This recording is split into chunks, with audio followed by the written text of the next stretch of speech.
Hi, this is Pancake here. Hello. I know I don't usually do this at the beginning of my videos, especially since these are just archive videos and everything, but I thought I would record this just because I've been trying to fix the finale of Case 2 for Tyrion Cuthbert in terms of the audio, and sad to say, I can't fix it. So it just has a slight static to it. I'm really sorry. Um, to Good news, it hasn't been happening with any of the other videos, so that's great.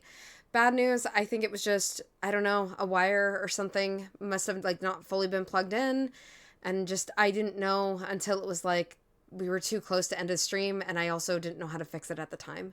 So again, sorry about the static. I hope you still enjoy the video. This was honestly one of the ones I had the most fun like voicing too, so well, we'll do better next time, as always. But yeah, enjoy the video. Thanks so much. Bye.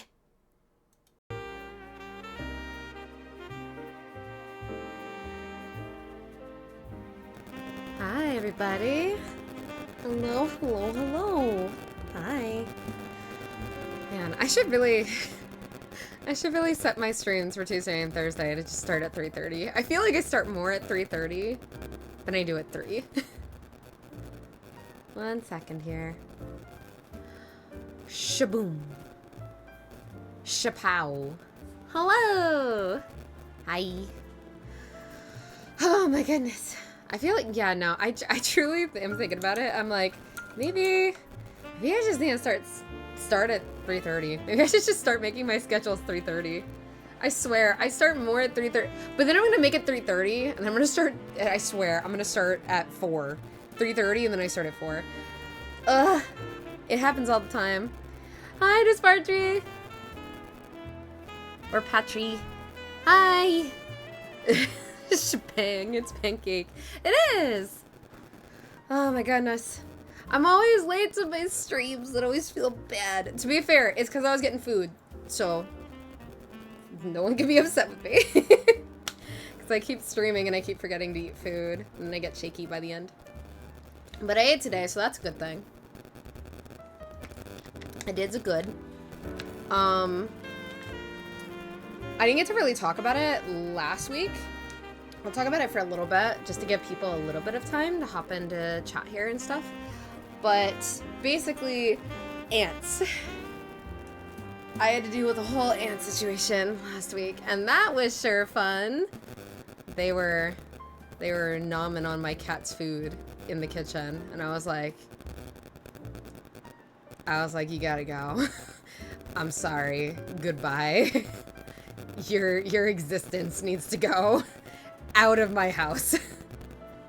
I stopped making schedules because I somehow show up late to my own streams. Right? It's like, what? I swear, I'm like always late to my streams. I don't mean to be. Like, I have it set in my mind where I'm like, 3.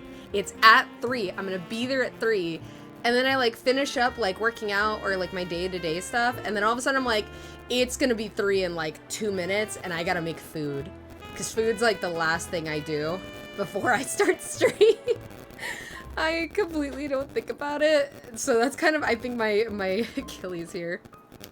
Ken! Hi! It is! We are open for business. We're open for business. I'm yapping for a little bit. I was trying to give people a little bit of time, even though I'm running late, but I want to give people time. No ants are bad to deal with. They come into my house every summer. Like, every summer. I know we're, like, basically supposed to be, aren't we, like, getting into autumn here now? Like, the heat wave came super late, by the way. But the ants were like, we're coming into your house. Like, they didn't have any weapons. Like, this is a holdup. Give us your food. Except they didn't bring anything to, you know, to get the food from me. It was just like, we found your cat's food. We're taking this. And I just went, okay, and dumped the food in the trash. And then just came back inside. And I was just like, all right, time to use the ant spray stuff and all that. I had to move my cat's bowl. He was very confused. He was like, why is my bowl and stuff in the hallway? And I'm like, just accept it for right now. It'll go back to normal later, I promise. I hope stream goes well. I gotta go, but I saw you come on and I want to say hi. Oh, well, thank you so much. Thank you. I hope you, I don't know if you're gonna be streaming today, but I hope if you stream today, or I just hope your day goes well. Have a good day. Thanks for hopping by. Thanks for stopping by. Bum, bum. Dun, dun, dun. But yeah, no. Ant situation's never fun. If you have an ant situation, like I do every year, or every summer with ants, I feel so bad. Strawberry! Oh my gosh, hi! I feel like this is the earliest I've ever seen you. Hi! Oh my gosh! Hello!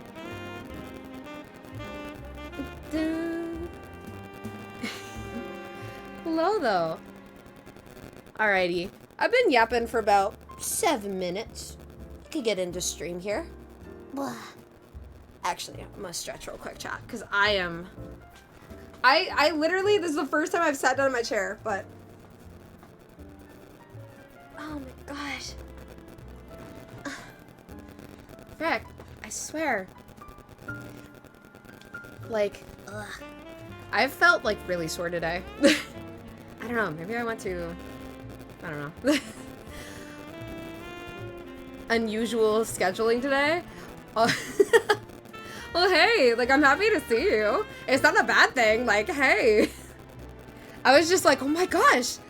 Hello. It was just for me. I was like, I was expecting to see you later. I'm so used to, like, I don't know. I don't know, like, but the hour, but I definitely, like, in my brain when I stream, I'm like, I just expect you, like, either mid-stream. And I'm just like, and then when you hop on, it's just like in my brain, I'm like, the schedule. I don't know, it's like a schedule for me. I'm like, oh my god, Strawberry's gonna be here. Like midstream. Alright, let me hop us over here to the actual game. Like 6 or so. Dun, dun, dun, dun. Let me actually start us here. Also, thank God, I actually checked. Also, chat, I figured out how to edit the videos for the archive. We're getting back on track with that. The archive stuff on YouTube is gonna be going back on track. I'm gonna actually probably today, actually after stream, I'm gonna be uploading one of the Pokemon Rangers stuff. I had a bunch of issues, a bunch of tech issues with it, but that's gonna be going up today. So I'm very happy about that. So we're gonna be getting back on track.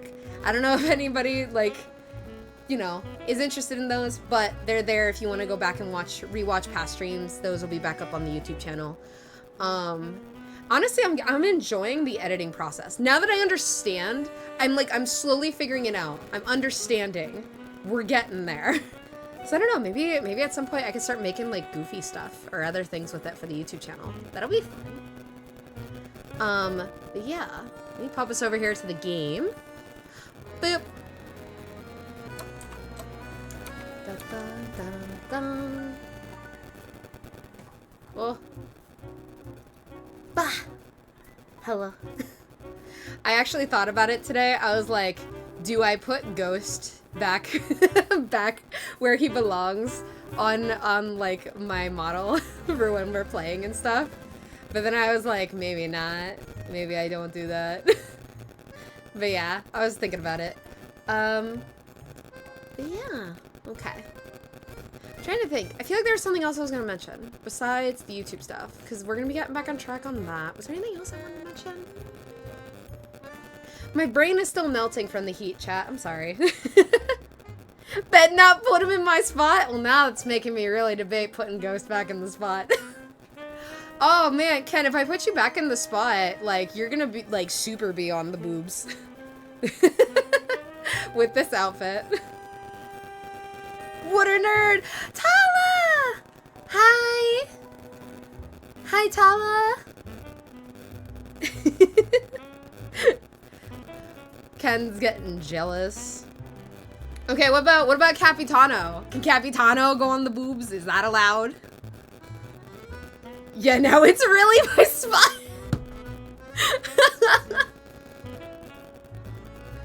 Oh, another loser in chat. No, it's my spot. But are you out here with masks, Ken? Are you a masked man, though? I can't be!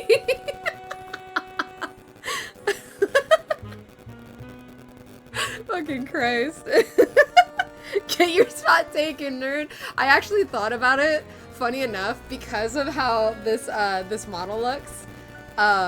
If I had Ghost actually on like a little bit like on the like where the gem is for like the bikini part, it would literally be him pointing like like the in-between of my model's like boobs.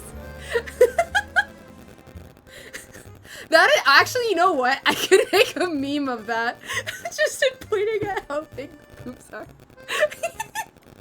He's so stupid. I don't know what the fucking meme of it would be. I don't know, but just like the pointing meme with that would be super dumb. The ultimate censor bar. Yo, oh my god, wait. Wait, I can maybe show more of the model if I did that, actually. Yeah, if I put Capitano and Ghost over both sides. Listen, they'd protect me from fucking Daddy Twitch out here about to, like, fucking be like, bitch, you thought? The ultimate protection. Listen, it'd be me and my 2 bodyguards. My 2 tall as fuck bodyguards to my small, tiny fucking ass. No. I don't know, maybe I should make that a channel point thing. It's like, oh, if you give this channel points, I'll put Ghost or Capitano on the screen. I don't know. I was debating on putting Ghost in between and back on stream. It's been a while. Pancake saying that Ghost and Capitano are better censors again. Oh, fuck, I'm coughing now. No. I'm good. Oh my gosh. Man, I could be a great censor bar. Oh my god. Damn, I didn't realize people were out here wanting to be the censor bar. It's crazy. If I had a censor bar, maybe I could get away with having the full thing on screen. I'm truly now thinking about it. I could possibly get away with fully having maybe the model more on screen. That would mean that like I wouldn't be this close to you guys though. I wouldn't be like so big here. I'd be smaller. I'd be, well, you know, well, that's just closer to, like, reality, I guess. I've been booted out of my spot for husband. Yeah, you'd be a little further away. I know! I mean, you guys wouldn't even get to see the boobs. So, like, is it really worth it? Like, is it really worth it? I mean, I guess you'd get to see, like, the tummy. The, like, tummy of the, like... the model. I guess that's a thingy. That's a cool thing. So, you know, there's that, I guess. Alrighty. What the fuck? What were we doing, chat? Oh, that's what I remembered! No one heard it. No one heard it last stream. I got jump scared. I actually, because I was editing this video in particular, and I have it ready to go for YouTube later. Not today. I'm gonna do Pokemon Rangers today. This is gonna go up tomorrow. Or yesterday, not yesterday, sorry. Last week's stream is gonna go up tomorrow. Freaking, I got jump scared by fucking TikTok. I got jump scared by Mask Talk. That's what happened. I'm so upset. So, no one heard it except for me. It doesn't show in the Twitch stream and or the video. So, my internet went off and on, and again, if it happens today, I think it's the heat, by the way. I think that's what's causing the problems. If it's not, I'm gonna have to check the router, like, after today, but I got jump scared by a Mask Talk video. So my Opera started up because, I don't know what happened. The internet went off and then my Opera decided, oh, it went off and on, so my Opera then opened, and then all of a sudden, I guess I had a TikTok thing in one of my tabs, and the music is so fucking loud, and it went off and scared the shit out of me. And I was like, it scared me so bad, and I felt awful because I thought I scared everybody else. Wasn't in the video. None of you heard it, to my knowledge, from what I could see. Any collarbone lovers in here? Oh yeah, you guys enjoying this? Man, if only I could take away the strands of, like, the 2 pieces of hair on the collarbone, then you guys had the full view. My god, the fetishes. Give me 2 minutes, I could probably find at least 3 people who would want to buy collarbones. Okay, legit though, there are absolutely people who are super into, like, the love bite things in that regards. I'll be honest, like, okay, I've only had a person do that to me, like, once. I don't remember if I was super into it or not, but I definitely have seen, like, stuff where other people have done it to other people, and it does look hot as fuck. Like, love bite shit, like, that's just hot. That's just the thing.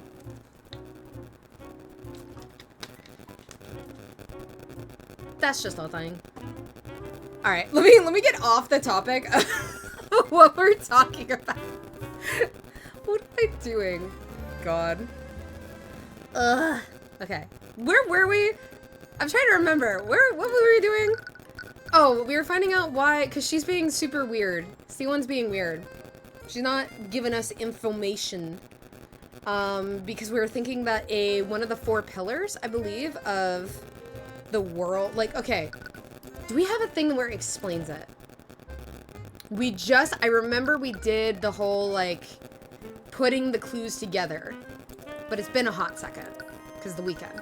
So, okay, so we know that there's, like, 4, I think it's the 4 pillars of the 4 noble houses of, like, of this kingdom, we'll say of this world, of this kingdom, whatever. And they're all noble, giant, massive houses. Her family being one of them. With the exception of you and Celeste McCoy. Right, her name's McCoy, I forgot. Prosecutor C1 isn't allowing anyone inside key areas of the academy. She isn't even allowing the Knights of the Inquisition. That's right, she's not allowing the police in on this either. Within these areas, she appears to be conducting the investigation single-handedly. Okay. Okay. So, we're being given special treatment, but also I think she's worried about us getting in trouble or getting a target put on our backs by, like, the big main houses. But we already, like, put a noble behind bars, and by behind bars, I mean we got him executed. Because he was the real murderer. But yeah. Okay. Anything else we could talk about? We talked to him about everything. Oh, that's right. Oh, he's letting us check the lockers. That's right. Orm's kind of like looking away, giving us like a free, because we're being allowed in here and he knows what's going on because he was here when we talked about it and everything. Oh my gosh, I totally forgot. Yeah. We're being allowed to look through the lockers, so we can look through everybody's lockers. And the headmaster was in here recently, and he wanted his stuff, but we're not allowing anybody to get any of their stuff in here because the investigation's still going on. Which that was kind of sketch. It was kind of sketchy. Oh boy. Oh, there's an arcane construct in the back here. It's probably here to aid the students.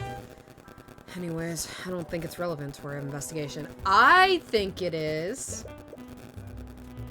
That was my assumption last time. I think the constructs that are walking around here, because they have her voice. When they talk to you, they have Bellwether, who is our victim here. They have her voice. Yeah, the voice lines can only be changed or adjusted by the academy headmaster. Maybe it's the headmaster. You know, oh, you know what? That makes sense. He does have motive. Where is it? Yeah, supposedly Bellwether told the headmaster that she was planning to fire all the academy staff and replace them with arcane constructs. This plan was overheard by Jan Hughes a few weeks ago. You know what? It makes sense if he killed her. It would make total sense. He was trying to protect his staff.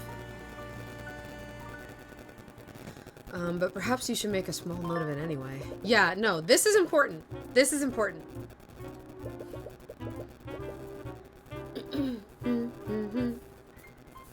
You use the legend that the commander gave you?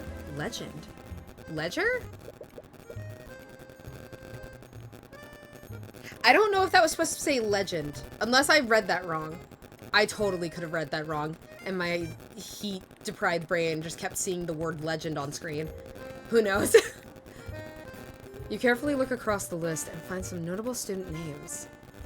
I want to investigate the headmaster here. But we gotta check Wallace's. We gotta check our defendant.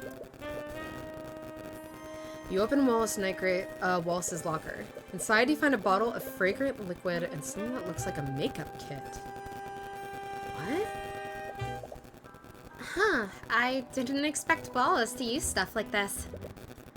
It does seem strange, but it's not your place to judge. Anyways, you should try looking through the other lockers. What is the makeup kit for? I feel like that's gonna come into play. He's hiding something. You use the legend that the commander gave you. Sure, Frege. Miriam Frege's ID number. Inside you find a stack of worn-out textbooks and notebooks. Wait a minute.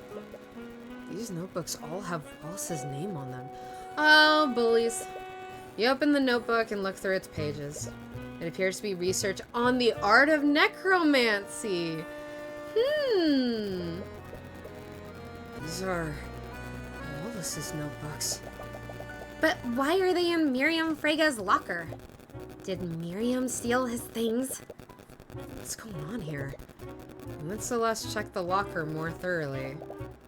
Wait a minute. Tyrion, take a look at this. Oh, there's just straight blood in the locker? What? I don't know if this is somebody else being framed, or they just were really bad. That's blood. Okay. There's a stain of blood inside the locker. Okay. Of Miriam. Hopefully I'm saying her name right. Okay. Continuing on. Jaden von Sanctus. You open Jaden von Sanctus's locker. Inside you find several bottles of some kind of transparent lotion. There's nothing but lotion in here. Oh. I wonder why a student would need this much lotion. Take one of the bottles to inspect it more closely. Oh no, wait, is this what, wait. It is, no, no, no, do not tell me that's what this is. Celeste, no. Wait, Tyrion, don't touch those with your hands. It's some kind of sanitizing liquid. It's a little strange, but it doesn't seem to be related to this case. Wait. Wait, was that actually what it was for? No. You know, they're in high school, I get it. The fact that Celeste was like, wait a minute, don't touch it. It was like, wait, no. Damn, Jaden's having a great time in high school. Warren Sybil? Who is Sybil? Do we know Sybil? Do we know Sybil? Sybil. I don't think we do. Oh, isn't Sybil one of the main houses? I think it's one of the 4. Inside you find some textbooks and a neatly stacked deck of tarot cards. Oh, it's like those cards that fortune tellers use. I wonder if this student studies divination magic. But anyways, I don't think it's related to the case. Well, we've checked them all. We found a few things, but I can't really make sense of any of it. We should look at this from the prosecutor's perspective. Steelwind found something in one of those lockers. Well, Miriam. Or not me. No, yeah, Miriam. Yeah. And whatever that was, it made her extremely paranoid. Whose locker had the most suspicious evidence? Miriam. No matter how we look at it, we found some insanely suspicious things in Frega's locker. It had Wallace's notebooks and even some blood. But that blood is certainly strange. It implies that something bloody was stored there. No, well, great, good detective work, Tyrion. No shit. Do you think someone stole it? No, actually. I think it was Steelwind who took it. Oh, right. Laura mentioned that she investigated this room. She must have taken the bloody item as evidence. But with that said, there's something else that's strange about Miriam Frega's locker. It had a lot of Wallace's possessions. It's possible that she really did steal these items from him. But it's more likely that this locker isn't actually hers. Oh, wait. Right! Right. He told us that people liked to switch his name on people's lockers. People liked to switch his plate. So he would have to go to them and like ask for his stuff. And then those people would yell at him. The makeup one makes more sense for being Miriam's locker. This is his locker. Remember what Wallace told us before? Yeah. Sometimes the other students would steal the ID number off of my locker, and they'd switch it with the number of another locker. They thought it was funny whenever the student who owned that locker got angry with me. Yeah, I remember. I do remember that. So, someone switched the nameplates? That means that this isn't Miriam Frega's locker. It's Wallace's.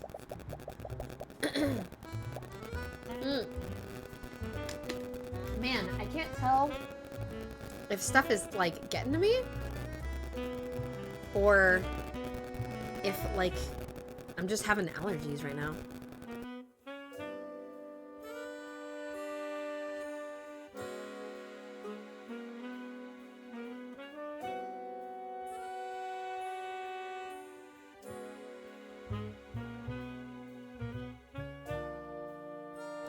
Sorry, chat. I blew my nose real quick, just in case.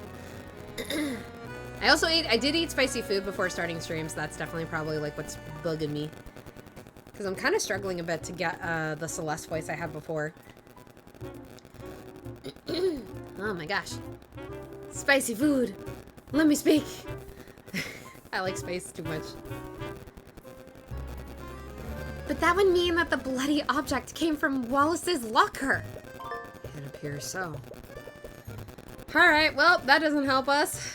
That means our defendant is looking more and more guilty. Yay!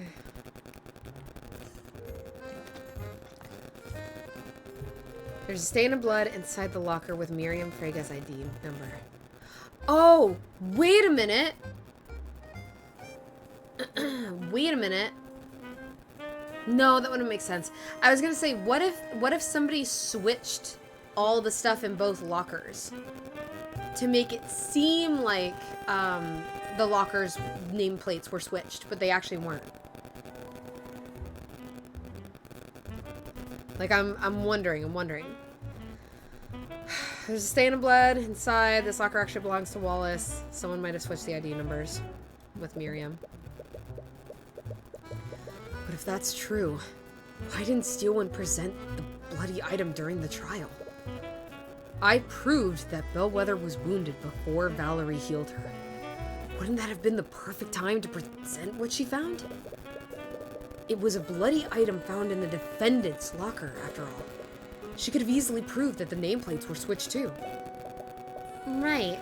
That is weird. There's something more to this you aren't seeing. But what? I think we'll just have to ask Steelwind ourselves. Yep, alright. I think now we can go talk to her. We were stuck before, it wasn't letting us. Oh, you're back. We've uncovered a few things during our investigation. Miss Steelwind, Are you acquainted with a student named Miriam Frege? I underestimated him. I said it before, Mr. Cuthbert. I won't fall for such an obvious bluff. It's not a bluff, Miss Steelwind. And I'll prove it using the evidence we've gathered. Oh, we're gonna go at her. Alrighty. Psychological profile is complete. Let's do it. Secret witness. Steelwind is paranoid, and for whatever reason, it's due to the involvement of Miriam Frege. If you could convince her to reveal why she's being so secretive, she might give you more information. Let's do it! I'm about to argue this this bitch.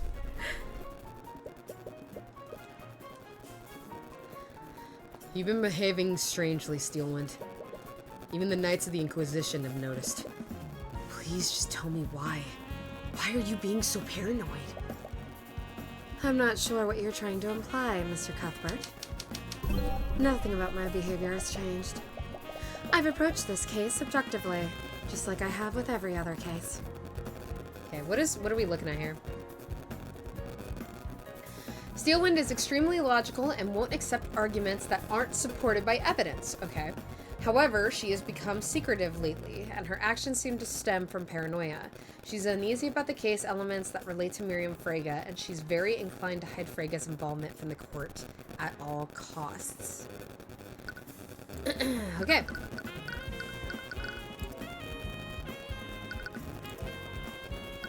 Wait.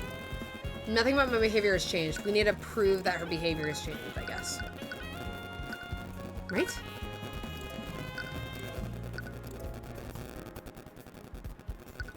Okay, cool. I was like, is it literally just the fact, like, the evidence of her behavior has changed? Okay. You've ordered the Knights to stay away from the crime scene. And you've even taken it upon yourself to conduct the investigation yourself. That is not normal behavior for a prosecutor. I took those actions because the Inquisition is incompetent. How could I possibly trust them with anything? The Knights are incompetent, but even you can see the value of delegation.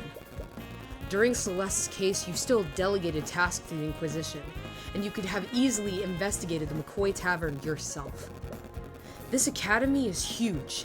You wouldn't conduct your investigation this way unless you had good reason. Then why don't you enlighten me? What would cause me to behave so strangely? Why would I act in such a way? Frege.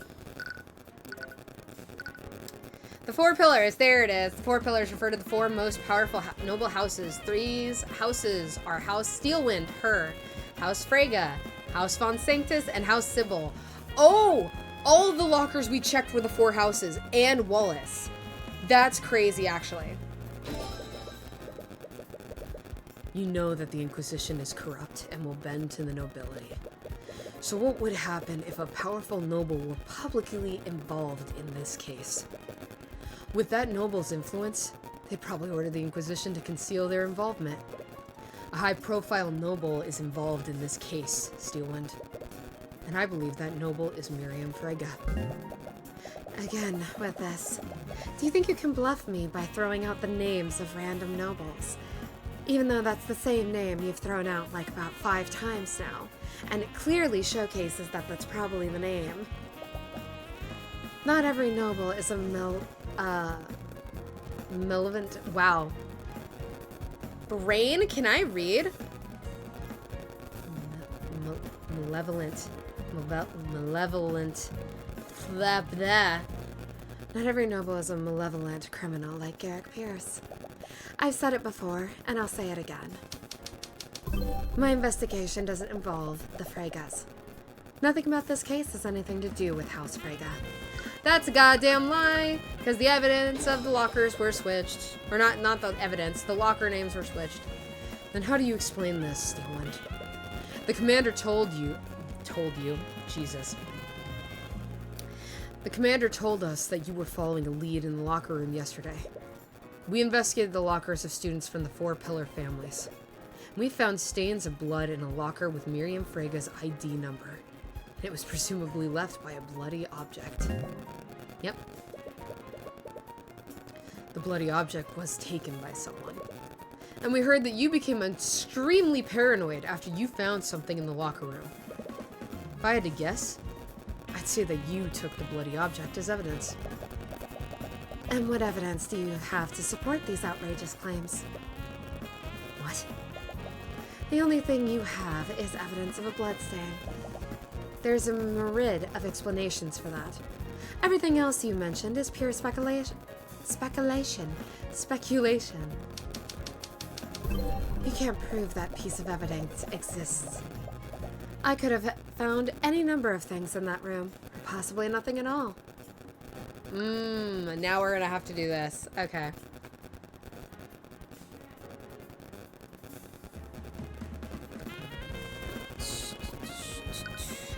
Let's not be coy, Miss Steelwind. Anyone can tell that the bloodstain is the most notable thing in that room. You're hiding evidence, Miss Steelwind. Do you not see how wrong that is? If you don't present what you found to the court, I'll have no choice but to pull the owner of that locker onto the stand. Ooh, I don't know here. I mean, I think we're okay. Even if I fuck up in the choices here and what we choose, I think we'll be okay.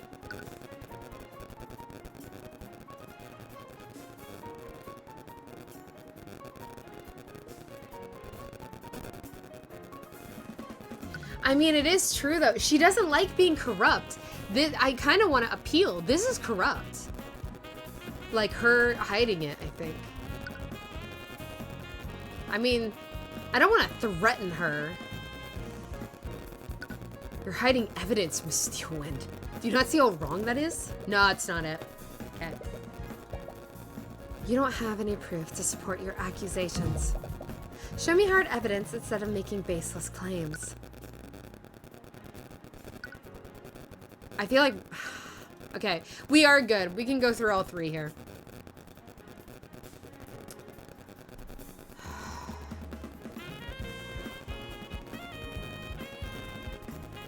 Dun, dun, dun, dun, dun.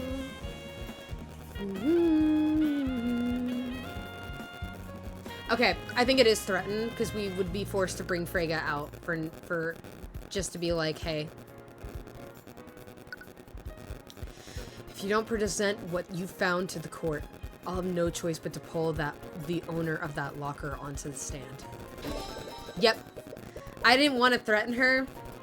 That did seem like that I was between that and like the appeal, but I don't know. I thought maybe appeal because she doesn't like the corrupt system, but that makes sense. You found an object in the locker with Miriam Freyga's nameplate on it. If you don't present what you found to the court, I'll have no choice but to pull the owner of that locker onto the stand. That's ridiculous. We both know that the locker in question belongs to Wallace Nightgrave.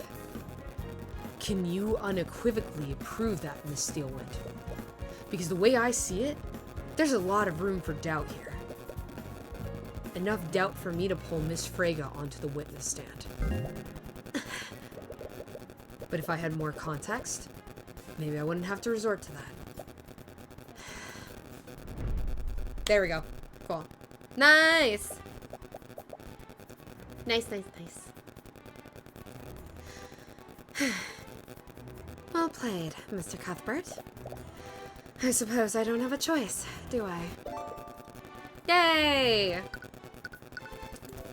The truth! I can handle it. Just so we're clear, I wasn't acting to protect the nobility. But I'll admit that Miriam Freyga was the other witness that saw Bellwether that day. So it's probably her. I see. I had some suspicions, but... There's also another matter. Steelwind looks uneasy. When I was investigating the body, I found this. Is this the rapier? Is this her rapier that was in that they talked about in the cutscene? Evidence of academic dishonesty? A tightly packed folder containing several documents. The documents contain evidence detailing multiple instances of plagiarism, fraud, bribery of school officials, and various other offenses committed by Miriam Frege? Damn! This girl's a bitch! Not Arya, but Miriam's a bitch! Wow. What the... It looks like Miriam's been cheating at school. But why would Bellwether have something like this? She was... Oh! I got it. I figured it out. Okay, it's not the headmaster. Okay. Okay. Bellwether went there to blackmail Frege because she's one of the 4 houses. She went there to blackmail her. And then Miriam stabbed her. And then the necromancy got on her because we know because Valerie saw her bleeding out on the ground and tried to save her with a healing spell, which is under the necromancy school, hence there was necromancy involved. Oh my god. Okay, Bellwether went there 100% because she was trying to blackmail her. That's my theory now. She was trying to blackmail the rich kid. But why would Bellwether have something like this?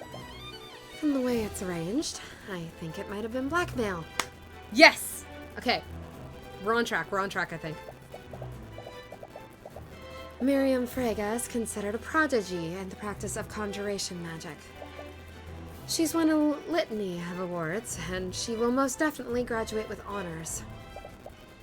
If these files were to reach the public, it would absolutely ruin her reputation. Do you think that the professor was trying to threaten her? It appears so. When I discovered this, several elements of the case were still unknown. I decided to look through her belongings, and I mistakenly looked through the locker with her ID. I found this in that locker. Okay, so I think my theory about the switch of lockers is still correct. I think I'm still correct. I think she switched everything with the lockers, or she realized the lockers had been switched and she put the rapier in his locker.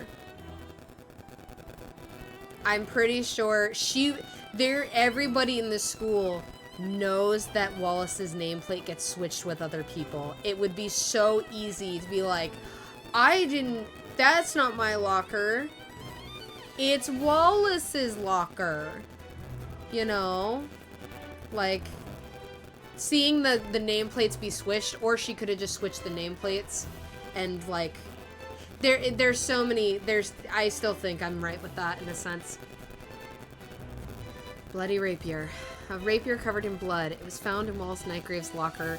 Apparently it's a valuable family heirloom to House Frege. It was reported stolen by Miriam Frege weeks before the murder. I don't know. Maybe the lockers were switched. She opened Wallace's locker. She found her rapier. I don't know. I don't buy that. It's very likely that this is the murder weapon. This rapier is a valuable family heirloom for House Frege. And a few weeks ago, Miriam reported that the rapier was stolen from her room. And then it was found in Wallace's locker. Not that I'm complaining, but why didn't you Oh, whoops, this is Tyrion. My bad. Not that I'm complaining, but why didn't you present this in court?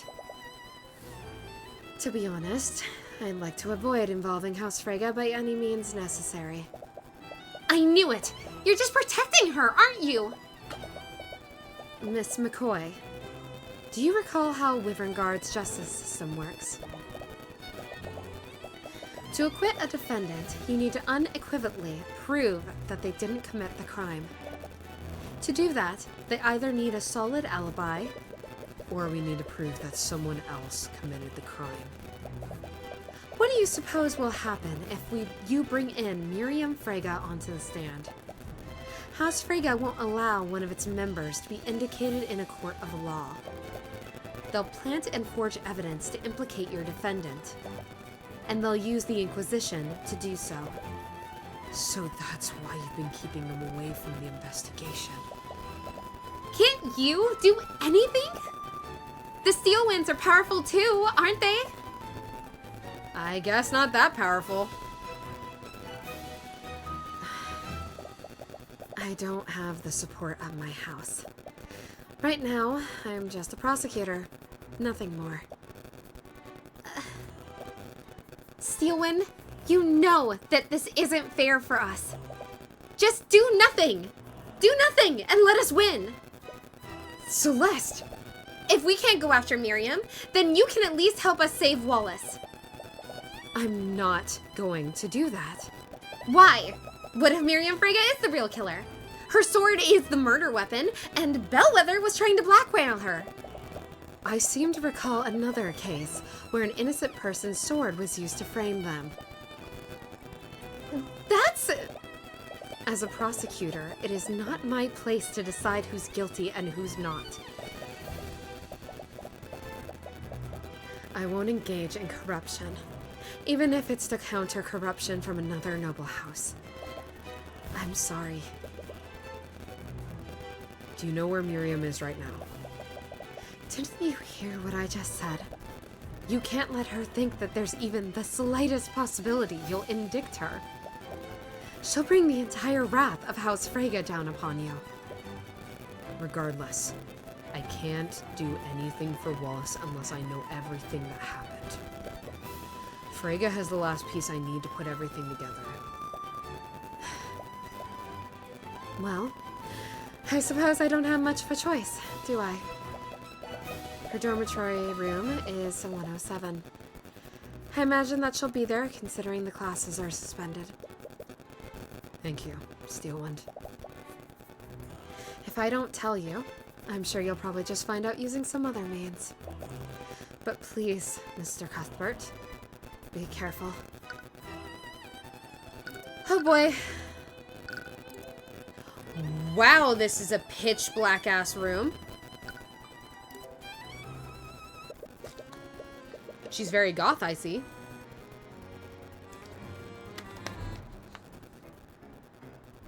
Is this not the same music they played before for Pierce? For Garrett Pierce? Garrick Pierce? I'm sorry, do all the villains have the same music? Because if so, that's going to be a big tell going forward. You follow Miss Steelwind's directions to find Miriam Freyga's dorm room. The door leading inside seems a lot more ornately decorated than the other rooms. You go to knock on the door, but you don't realize that it's only partially closed. As your fist comes into contact with the wood, you accidentally push the door wide open. Okay, that's not me. That's not my fault. I didn't do anything wrong. I went to knock. Excuse me? How dare you barge into my room? These insects have no respect. Sorry, I meant to knock, but... Construct, remove these hoodlums from my room. Oh, right, it sounds like Bellwether. What did Bellwether sound like? I'm just gonna do a robotic voice. I know it's supposed to sound like Bellwether, though. Acknowledged. From the corner of the room, an arcane construct stands up and starts making its way toward you. Hey, please don't. Before you can protest, it raises its fist to hit you. Oh shit. Oh, I want to see this full picture. Can I not? No. Oh, Celeste. You only have enough time to raise your arms and brace yourself for the impact. You close your eyes and wait for the blow. Oh. Instead, you hear the clang of steel against steel. Oh, Celeste is pissed. I just realized Celeste and Arya have the same, like, anger pose. Confused, you open your eyes and see Celeste standing between you and the construct. Her sword is drawn and she's using it to block the construct's fist. Upon taking a closer look at Celeste, the student stares curiously at her. Oh. She's gonna try and see if she can fucking, like, buy Celeste, probably, in the sense of, like, have Celeste as a bodyguard or something. Construct, stand down. Acknowledged. I'm terribly sorry for that. I wasn't aware that this was your servant. Oh, I hate her. I fucking hate this bitch. Celeste will get her. This smug bitch is absolutely the murderer. I have no doubt in my mind. She's getting executed. We'll find a way. She's gonna get thrown in prison. We'll find a way. Celeste looks angry, but puts away her sword without a word. Oh! Oh! She's thinking we're nobles. She's thinking now that us, Tyrion, is like a noble. And we're not just some fucking peasant. So she's now okay with us being in the goddamn room. Wow, what a bitch! I hate this girl. I don't like her. Ew. I hadn't noticed you around campus. Are you a new student? Yeah, she thinks we're noble. If she has a personal attendant, she must be important. If she is a personal attendant?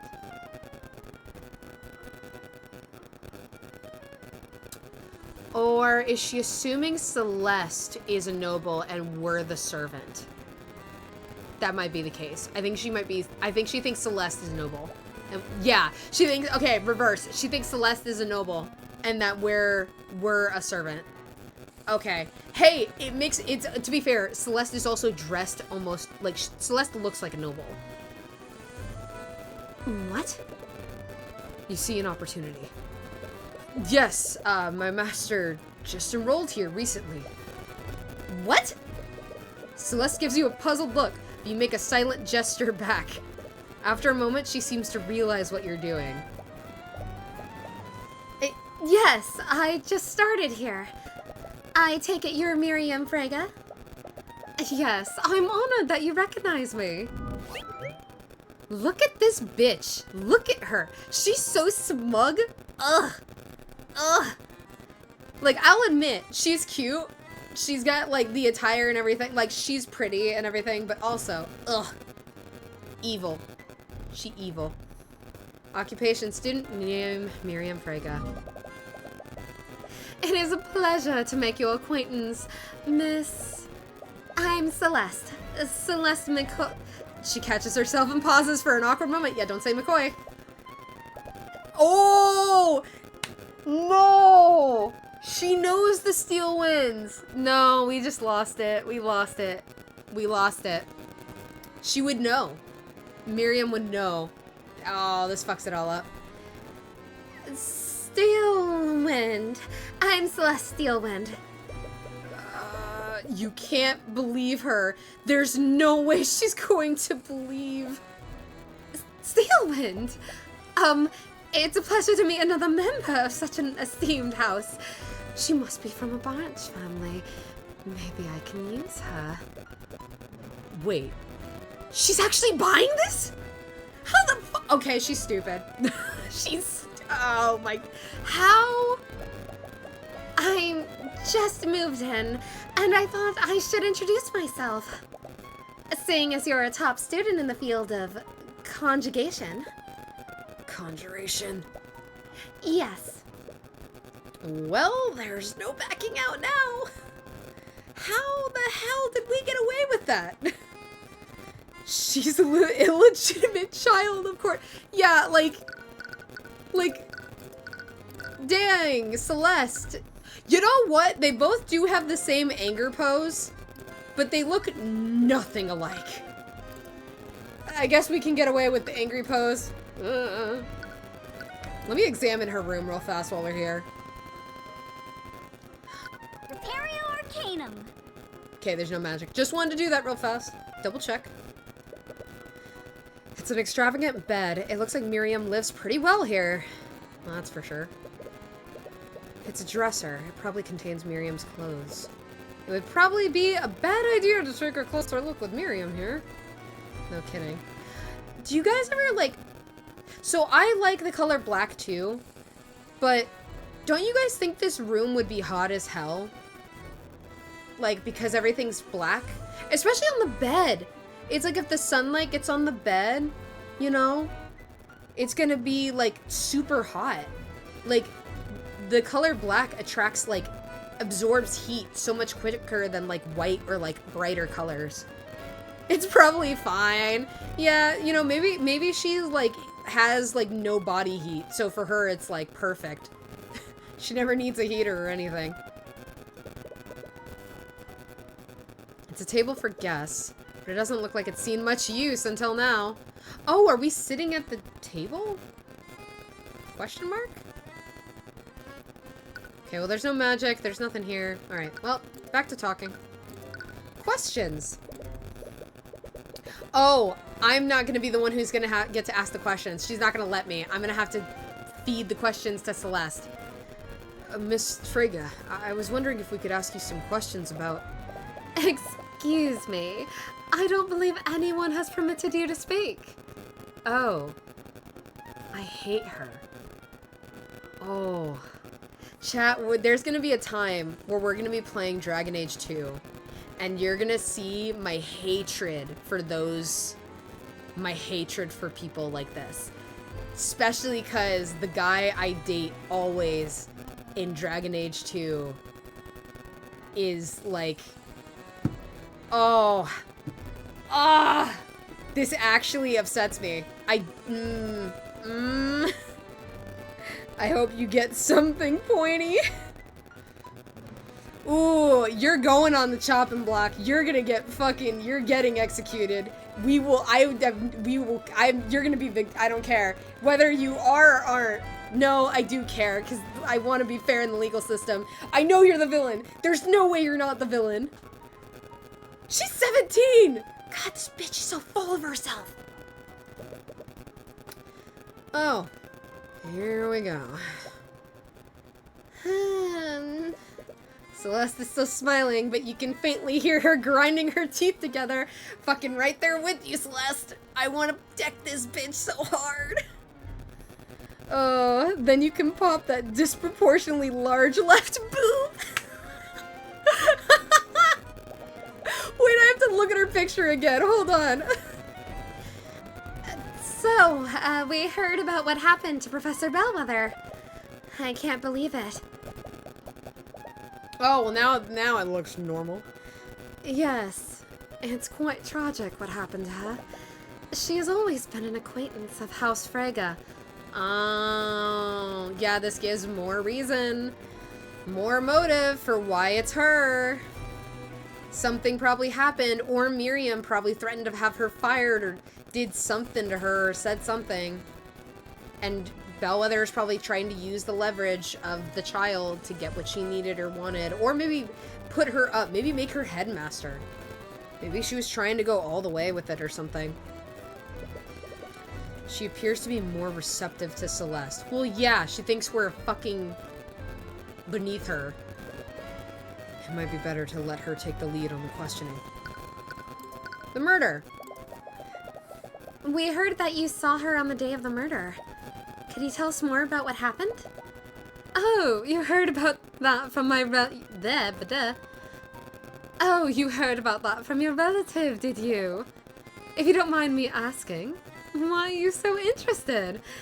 She's not like Arya, is she? Oh, you know, I'm just curious is all. You know how uneventful life can be sometimes. Being a noble and all that. Alright. Tone it down. Oh, is that all? I was worried you were going down the same path as that poor, confused Arya. Oh! Arya thinks it's her too. Arya does think it's her. Okay. Yeah, no, it's her. If Arya thinks it's her, it's her. Also, I see the proportion problem that you were kind of talking about now, Strawberry. What does she mean by that? But I'm in the middle of a study break anyways.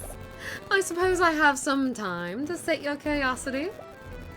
Construct, please prepare some tea. Use that lotus tea we imported from the Eastern Kingdoms. She could be useful if I can win her favor. Acknowledged. Lotus tea? You have lotus juice? You feel like you're slowly losing control of this situation. Well, okay, so we know lotus tea is the quote-unquote, I guess, lotus juice? But it's not the same, I guess? Yeah, every other pose is reasonable, but that one. Yeah, I totally see it now. What did you see? I heard that you saw the professor on the day of the murder. Where did all this happen? I was in the hallways when I saw her coming out of the headmaster's office. She was heading towards the library. Do you remember what time this happened? I'm not really sure, honestly. It's a little embarrassing, but I have a bad habit of getting too absorbed in my work. Sometimes I'll let entire hours pass by without noticing. Do you have a rough idea at least? Oh, she let me speak then? Oh, we didn't have a problem with me asking then, though, huh? Somebody forgot oh. I think it was in the morning. She thinks it was in the morning? But anyways, did anything seem off about her? No, it was a short encounter. Liar. I merely greeted her and she responded in kind. At least, that's what should have happened. That thought just now. What does it mean? You slowly glance at Celeste and catch her attention. Hey, she's fucking lying. Get her. She's lying. Nah. In small motions, you shake her head to indicate that Miriam is holding something back. Were you and the professor really on good terms? I heard she was pretty mean towards the other students. Towards the riffraff, maybe, but not to students like us. She was a great ally to House Frege. Or at least, she used to be. That's why we were planning on appointing her as the new headmaster. Knew it. Knew it. Okay, something happened here. She was trying to get more than she bargained. So, okay, literally, this is my theory. Bellwether was trying to get something more. Maybe, like, money, something she was trying to get, and that's why she's blackmailing her. She was trying to get something from her house. Whether it be from Miriam herself or from the house itself. This is a clear case of Bellwether was in on the whole thing with them, but she was trying to get, like, trying to use her position and, like, going up more. She was trying to take more than, like, you know what I mean. Man. That's why we were planning on appointing her as the new headmaster. Wait, what did you just say? Replacing the headmaster. So, okay, I was correct. I was correct in my theory then so far. Did you just say that your family was going to appoint Bellwether as the new headmaster? Oh, I'm surprised you didn't know. House Frege holds several seats on the Academy's board. We were making plans to have her replace that lout, Redmond. You're going to sack the headmaster? Did Headmaster Redmond know about this? Oh, of course not. This was part of a large-scale plan. Along with Redmond, we were also going to replace all of the staff members with arcane constructs. We had to keep everything under wraps, or else the help would have left prematurely. And where would that leave us? But Jan supposedly overheard Bellwether talking about the constructs. Did Bellwether prematurely reveal the plan? Or was Jan lying about how he found out? But alas, with Bellwether gone, we'll have to delay our plans. House Frege was planning on firing the headmaster, yeah, replacing him. They were also planning to fire, yep, this was supposed to be kept a secret, but according to Jan, Bellwether revealed this plan to the headmaster during a meeting a few weeks ago. Ooh. Your grades! Her rapier. So, we heard that Arya took your rapier as evidence for the case. Can you believe her? She still won't give it back to me. My father will have my head if I can't get it back soon. How did it even become a part of the investigation anyways? I don't know. Arya won't tell me anything.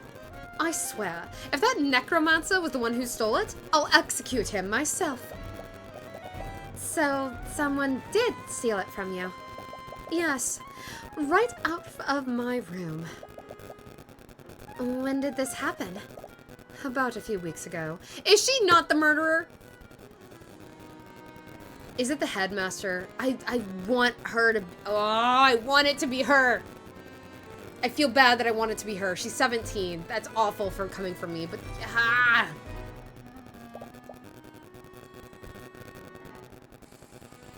I still think it was her.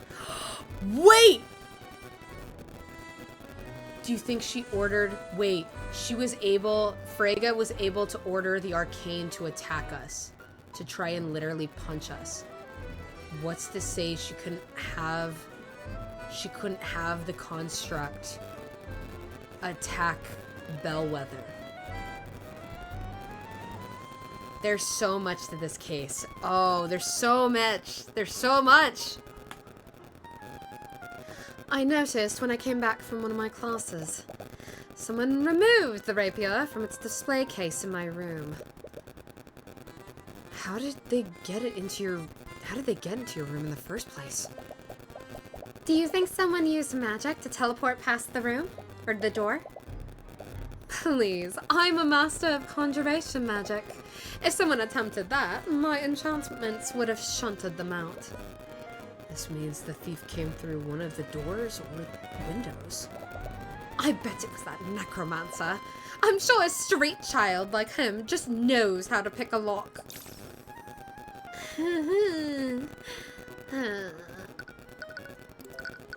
Celeste's getting pissed off. I heard that you're one of the Academy's top students. Your grades must be amazing. Of course. I'm an inheritor of House Frege. My grades are impeccable. It feels good to have my greatness recognized. That's strange. You don't see anything contradictory through the eye this time. Okay, so she actually is a good student. Good for her. You make a gesture towards Celeste to continue pressing her. Oh, what kind of magic do you study here? You must be joking.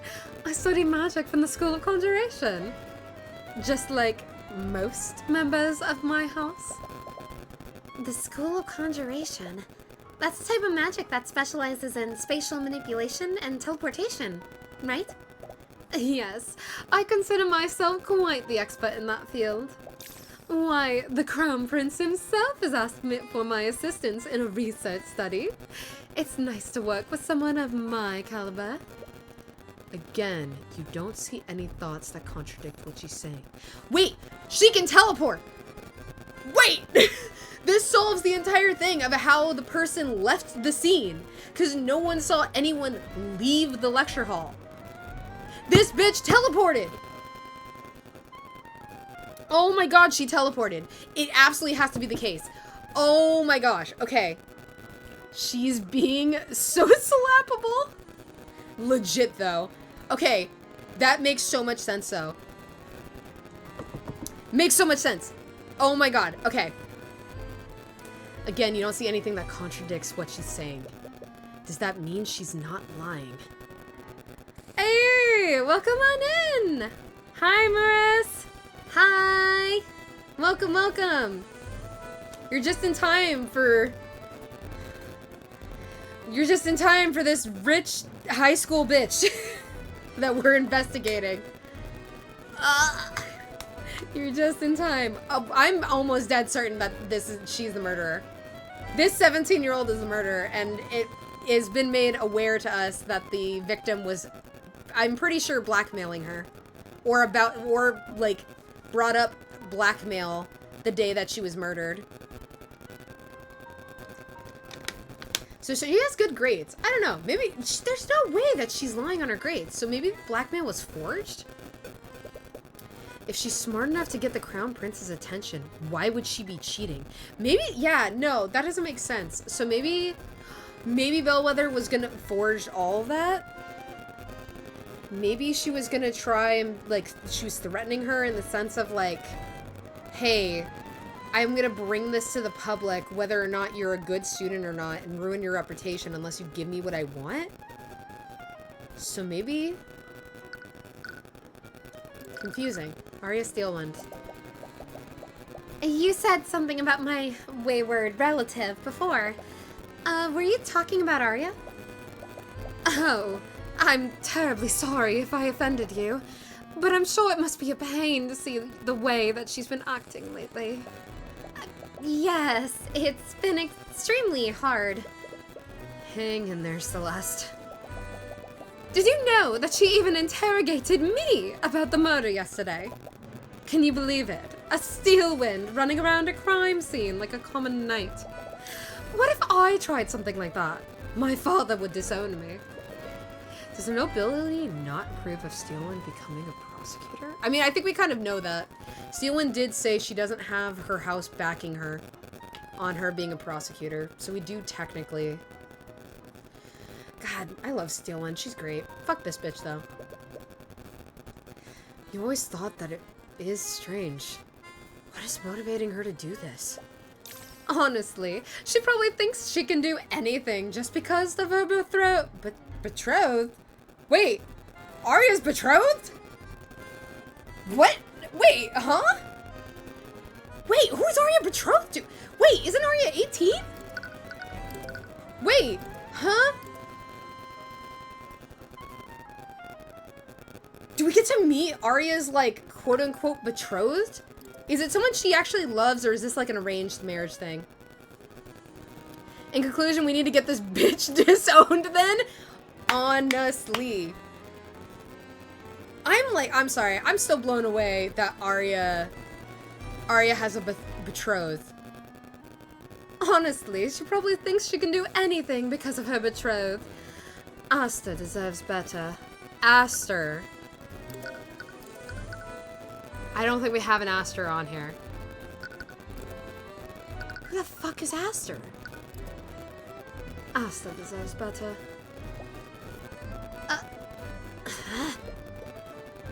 Wait! Wait, does she know? Wait. Oh my god, wait. Have we heard the name Aster before? Am I losing my mind? Oh my god, we probably heard this before and I'm forgetting. Celeste's eyes perk up upon hearing this. You'd be lying if you weren't also curious about who this Aster is. But you shoot her a stern look that tells her to stay focused. Wait. No, okay, no, my bad. I was about to be like, how does she know his name is Aster? She doesn't. She just, the fact that she said betrothed is what she's picking up on. Only we know that. Okay. You can't risk blowing your cover for some gossip. Hey, we can go bug Arya about that. I don't know if Arya will tell us, though. I feel like that's kind of rude. Arcane construct. You have an arcane construct in your room. I thought they only had them in the library and the locker room. This construct was a gift from House Von Sanctus. I have to say, they're quite convenient to have around. They look really cool. Maybe I should get one. You should. A construct would be far more useful than this attendant of yours.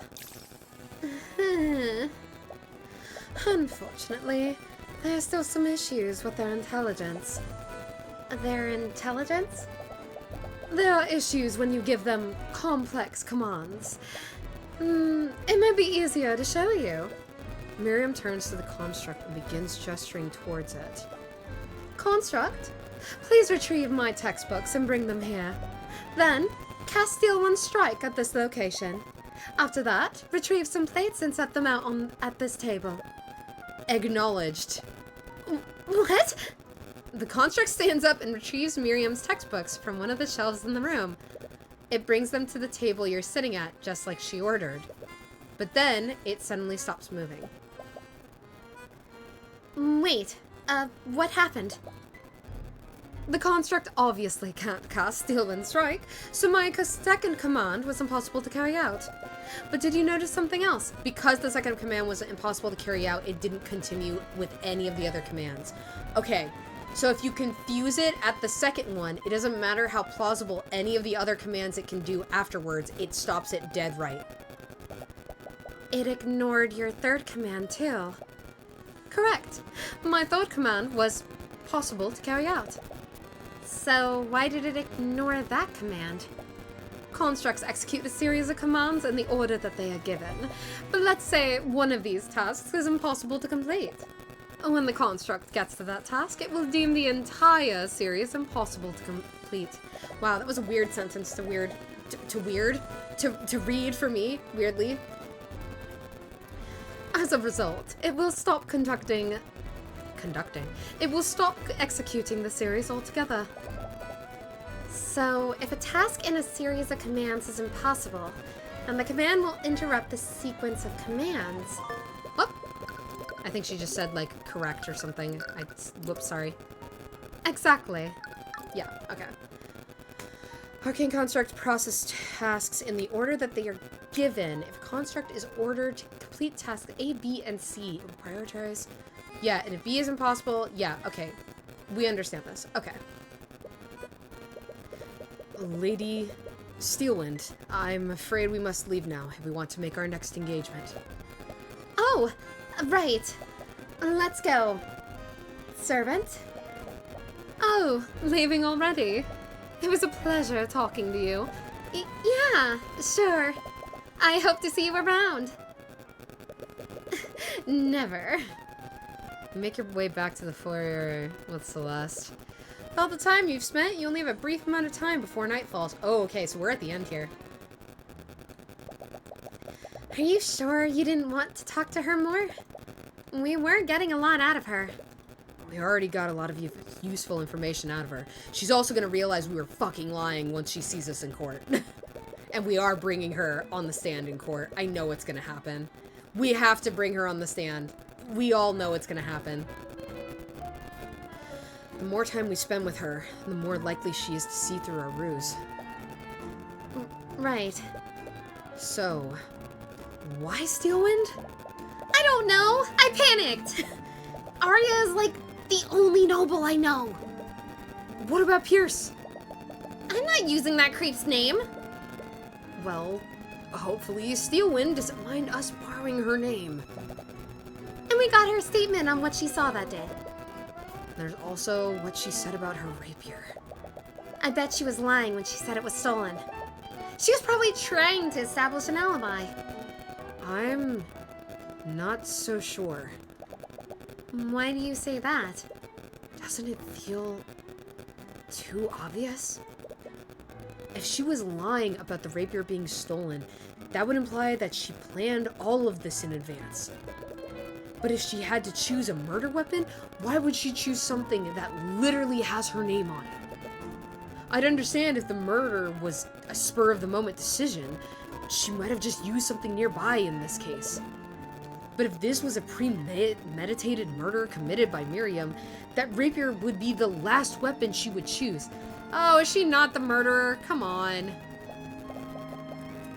Right. I guess that makes sense. Is it gonna be Eris? Is it gonna be Eris? There's also the evidence of academic dishonesty. It doesn't match up with what we heard from Miriam. You mean all that stuff about working with the Crown Prince? She was probably just making things up to look good in front of me. I have an insight when it comes to things like this. Under normal circumstances, I can usually tell when someone's lying. And a lie as grandiose as that would be something I would definitely see through. People can subconsciously shield themselves from the eye of Horus, even if they don't know about it. But when they do that, you usually can't see any thoughts from them. You also saw that she was lying about her encounter with Bellwether. She would have seen you. You would have seen dissonant thoughts if she was lying about her grades. Well, I'll trust your insight. But what does that mean? I don't know. Even with everything we found, I'm still not sure who the real culprit is. At the very least, I think we still try to pull Miriam onto the stand. I don't think that's a great idea, but okay. If she testifies in court, I might be able to find something I can use. But that's a big maybe. If you don't play your cards right, you might spook the Fregas enough for them to pay off the judge. Either way, it's getting late. We'll probably have to turn in soon. Yeah. You just hope you did enough to acquit Wallace. We're going into court with this. We don't have anything substantial here. I don't know. I'm actually kind of confused now, chat.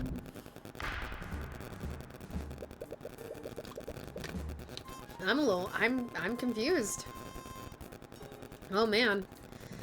Court is now resumed for the trial of Wallace Nightgrave. Let us review the proceedings from yesterday. It was revealed that the trace of necromancy may not have been left by the defendant. It may have been left by a witness who used necromancy to attempt to heal the victim. However, the victim was seen by witnesses well after her time of death. This could only be explained by the defendant using necromancy to animate the victim's body. This leaves the question, where did the murder take place? Oh, that's right. We were trying to also figure out if a murder happened somewhere. Wait.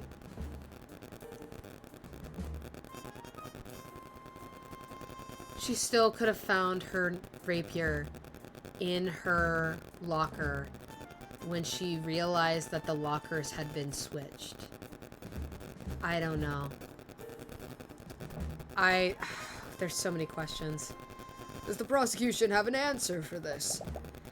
Based on the testimonies of several witnesses, it is very likely that the murder took place in the library. Interesting. What led you to this conclusion, Miss Steelwind? First, I'd like to remind the court where the victim was sighted before the body was found. It began when the victim had a meeting with the headmaster near the center of the building. Our meeting was scheduled for 12 p.m. According to my schedule for that day, our meeting lasted for an hour. This brings us to the statement of the next witness, a student at the academy. The student saw the victim walking in the hallways. I saw her coming out of the headmaster's office. She was heading towards the library. Which means that our first witness saw Bellwether leave the headmaster's office. Presumably, this would have happened after her meeting there. That would time this encounter at around 1 p.m. The other event is the discovery of the body, which was when Valentina Ionis contacted security. I suddenly spotted the professor lying in a pool of blood in the classroom. Valentina used a communication device to call for help while I tried to save her. As we've already established, this event occurred at 3:04 p.m. But the significance of this time is in what occurred before the body was discovered. The second witness, a member of the cleaning staff, spotted the victim in the West Wing hallway. Bellwether knocked over a vase, and there were shards of dirt everywhere. It was probably 20-30 minutes before the twins found the body. This means that this encounter must have happened no later than 2:30 p.m. And this implies that the victim was near the library between 1 p.m. and 2:30 p.m. According to the defendant's statements, he was in the library during this time period. Furthermore, the time of death was at 2:07 p.m. This means that Mr. Hughes saw the victim's animated body. Wow. This is a lot of times. Oh boy. This is a lot to remember. Okay. 12 to 1. Meeting with the headmaster. 1 p.m. Miriam saw her walking in the hallways. 1 to 2. Bellwether spent time in the library. 2 to 2:30. Wallace Nightgrave murdered Bellwether. Use that big brain to keep track of everything. I'm doing my best. My melted brain is trying its best. 2:30, Jan Hughes witnessed Bellwether walking towards Lecture Hall 2B. 3, the Honest Sisters discovered Bellwether's body. Okay, so 1 p.m. when... Okay, no, because we still know from Freyga that there was more to their, like, their like, happenstance meeting of her walking by. Because she said, because Freyga's thoughts were like, it should have, that's all it should have been, which should have been just like a cordial, like, hello, passing, like, talking. And then it wasn't. I still, I don't know how she could have done it. Like, I do and I don't.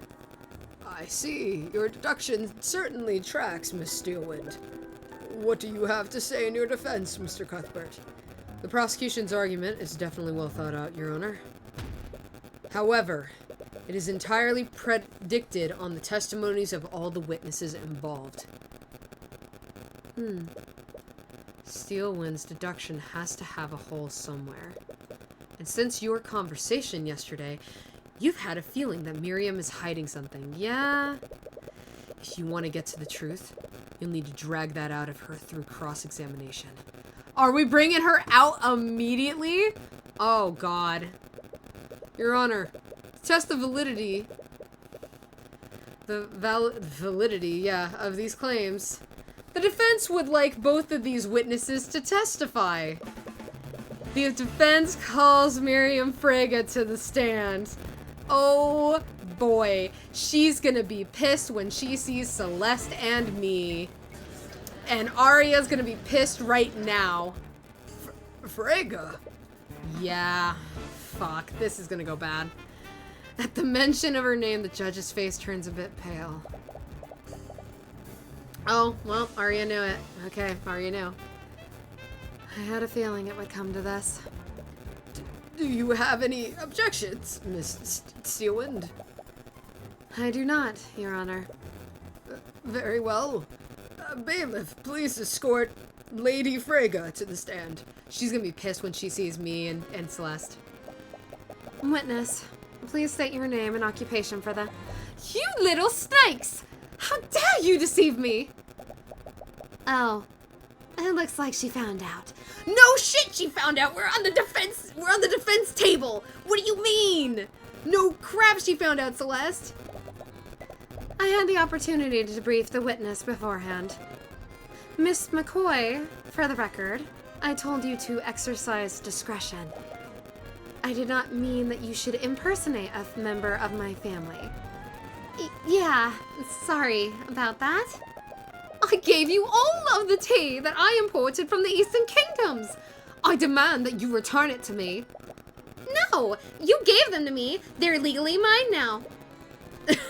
She gave her the tea? Oh my god. So Celeste got all her quote-unquote lotus juice. I'm not sure what your business with the witness is, Miss McCoy, but I'd ask that you please handle your personal disputes outside of the courtroom. Anyways, Miriam, could you please testify to the court about your encounter with the victim? Very well. She seems very happy. She doesn't seem like she's got anything to hide. I was working on a research project in my dorm room when I decided to take a break. I left my room and went on a walk. That's when I saw Professor Bellwether exiting the headmaster's office. She was walking in my direction, so I greeted her, and she responded in kind. After that, she headed towards the library. A short time after that, I went back to my room and continued my work. I see. So it was only a brief encounter. We know she's lying there. However brief it was, the witness's testimony verifies two things. We know she's lying, though, because we saw her thoughts. She said it was only supposed to be a brief encounter, and it wasn't. So we know. One is that Miss Freyga saw the professor exiting the headmaster's office. The other is that she witnessed the victim head toward the library. This gives us a rough timeline of where the victim was before her death. That does seem consistent.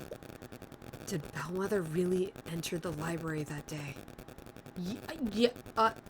Oh, wait. Did she? Wait a minute. Did she enter the library, or was that Miriam pretending to be Bellwether? Was Miriam Oh my god, wait. What if Miriam was the person impersonating everybody? Hold on, wait. How long does that last? It's an hour. Okay, it's an hour. So that lasts an hour. Hold on. Where is it? Okay, that lasts an hour. Jan Hughes witnessed Bellwether walking towards Lecture Hall B. (2 p.m. to 2:30. Okay. Somewhere in here, I think she impersonated Bellwether. Because this is Conjuration, isn't it? No, it's School of Illusion. Shit. Major Illusion.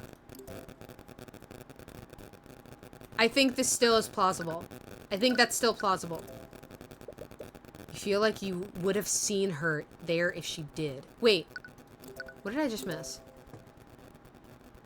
We did see her. What do you mean? Wait. Tyrion, we literally saw her. She was a bitch to Wallace, and then she left.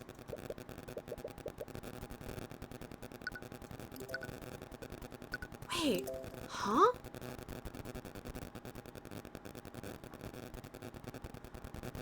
Timeline of to Bellwether. Wait.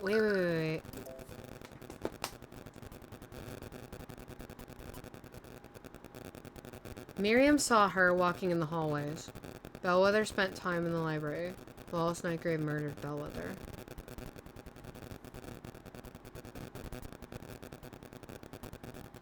I mean, for us, we only saw her for like 2 seconds in the library.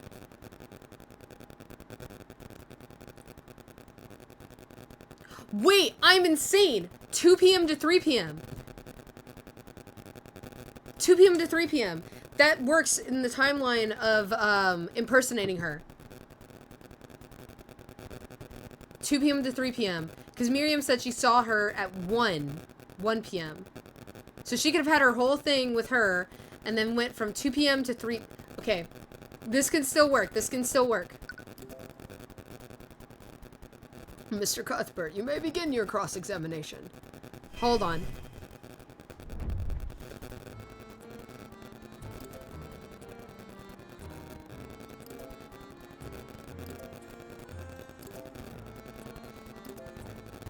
Press. Did you see her enter the library? I didn't, but there's not much else in that direction. From the testimony of Jan Hughes, we know that she later came from the library. Even if she didn't enter the library, she was still in that area for more than an hour.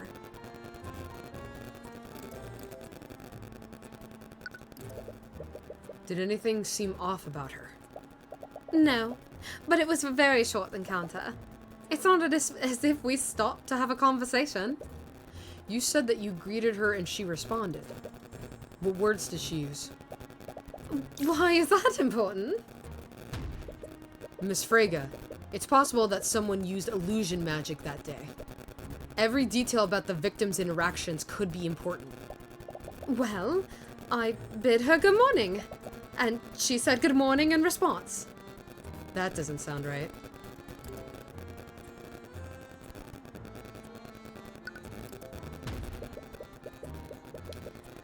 Also, she already fucked up. I already figured it out, chat, because it's afternoon. It's the afternoon. Why would she fucking say good morning? And why would she say good morning? And you're certain that nothing seemed off about her? Yes, like I said, it was a very short encounter. Why did she say that? It only happened over a few seconds. The witness's interactions are not what's important here. What matters is that she witnessed where the victim was coming from and where she went afterward. It's the good morning. She even said, why would she say that?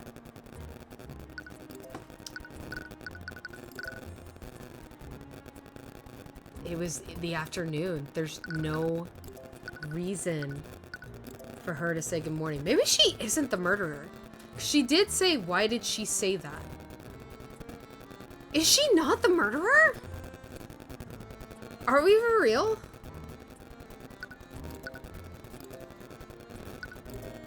Okay, here's the thing. I'm trying to prove the time making no sense.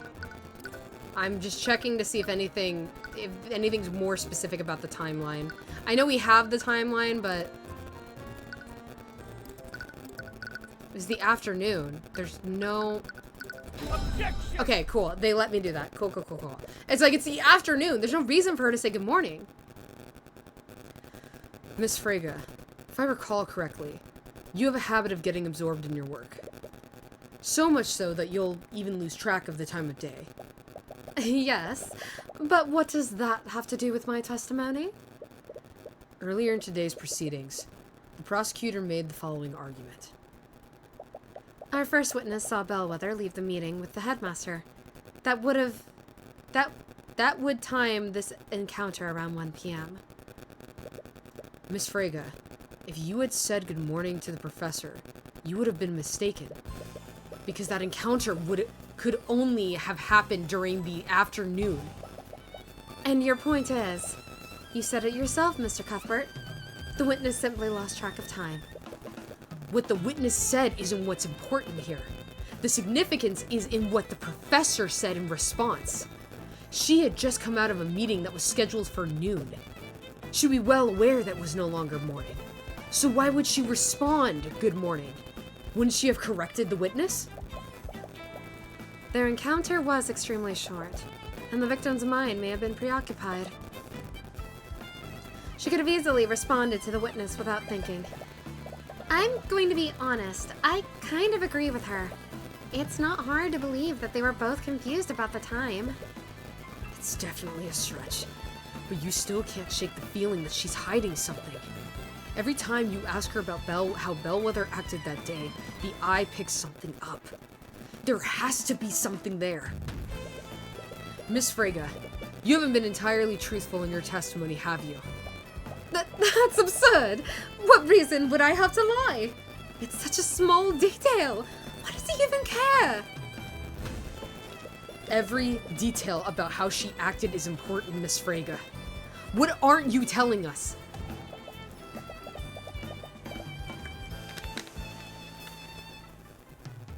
Mr. Cuthbert, you have no basis to accuse the witness of perjury. Yes, you will stop this at once. Miss Frege, you're lying about how Bellwether responded to your greeting, aren't you? Doesn't make a difference. All she did was yell at me. All she did was yell? Miss Frege, is it possible that Bellwether's response was less than friendly? What do you care? What difference does it make? Why is he being so persistent? My job is to make sure every part of your testimony is truthful. Every detail matters, no matter how seemingly insignificant. Mr. Cuthbert, you will stop this or I will find you in contempt. The professor yelled at you, didn't she, Miss Frege? So what if she did? Okay. Is no one gonna be like, that's weird that he knew? How did I know this? No one's gonna be like, that's kind of sus. Okay. I think Arya might be sus of us though now. I mean... I'm sorry, but there's no going back on what you just said. So, you do admit that she yelled at you? You impotent little... Yes, I admit it. The professor didn't greet me back that day. Oh, good morning, Professor. It's the construct. It's the construct. Oh my god. Okay, it's the construct. Okay, so she truly might not be the murderer. I think it's the construct. Be quiet. She yelled at me to be quiet. But until then, we had always been nothing but courteous with each other. I don't know what got into her that day, but something put her in a foul mood. But that's it! Everything else I said was the truth. They'll believe me, right? I did see her come out of the headmaster's office and walk towards the library. Is it the headmaster? Guys, I think it's the headmaster. I don't think it's her. I think it truly was the headmaster. I think she told him she was gonna fire everybody. And he probably didn't say it. She probably made like a comment like, I'm gonna take your job, or how everyone was gonna be fired and replaced by constructs. I think the headmaster ordered the construct to kill her. I think maybe it was the headmaster. I don't know. Oh wow, this is like, ooh. I did see her come out of the headmaster's office and walk towards the library. That part is true. So she wasn't lying about that. So, is that all, Mr. Cuthbert? What do you mean, is that all? You badgered this witness. All so you could prove what exactly? The witness committed perjury. The witness changed a small detail of her testimony. A detail that is inconsequential to the case. It was clearly an act with no malicious intent. Just seeing her thoughts, it's hard to disagree with that. You were so sure that the eye would lead you somewhere. But Frege was only lying to save face. The witness saw the victim leave the headmaster's office and head towards the library. Do you have any concrete evidence to refute that, Mr. Cuthbert? No, I suppose I don't. Wait, is this really okay? At this rate, this will be the only chance you have to cross-examine her. I don't think she's lying anymore. And I was really pushing my luck earlier. If I continue pressing her, the judge might actually charge me with contempt. But if Miriam isn't the one that's lying, then... The defense has no further questions for the witness, Miss Steelwind. Prosecutor stays silent for a while. She almost looks disappointed. Very well. Miriam, you are dismissed. Miriam still looks like she's fuming, but she leaves the room without protest. The judge breathes a sigh of relief as the young noble is escorted out of the room. Now, with that out of the way, what else do you have, Mr. Cuthbert? The only way to refute the prosecutor's theory is to cast doubt on one of the witnesses. If it wasn't Miriam, then... Steelwind, to test your theory, we must question every witness that saw the victim that day. So with that said, the defense would like to call Jan Hughes to the stand. I hope you understand, Mr. Cuthbert. Your entire case rests on the assumption that one of the witness's accounts is incorrect. If your cross-examination of Mr. Hughes leads nowhere, then I hope you're ready to concede. You don't like the sound of it, but she's right. Guilty? I don't know. She's not lying. She doesn't seem like she's lying. As much as I don't like Miriam, I'm so... Throw her in the dungeon. I don't know. I'm so baffled now on like who it is. I want to say I still think it can be her, but I don't think so. When was the blackmail involved? What did he say? Unless you can find something in Jan's testimony, you won't really have anything to disprove her theory. Bailiff, bring in Mr. Hughes. Okay, wait, hold on. When was the blackmail involved?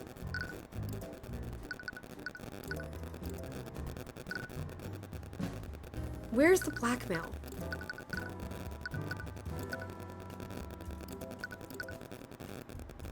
There's an inactive arcane construct in the Academy's locker room. I truly think that the constructs, yeah, okay. The constructs are a part of it. The fact that, like, it knocked something over and then said, be quiet. It walked past her and she went, oh, good morning. And the construct went, be quiet. I'm pretty sure that that's the construct. I think the construct, someone cast major or minor illusion on the construct. To pretend to be her.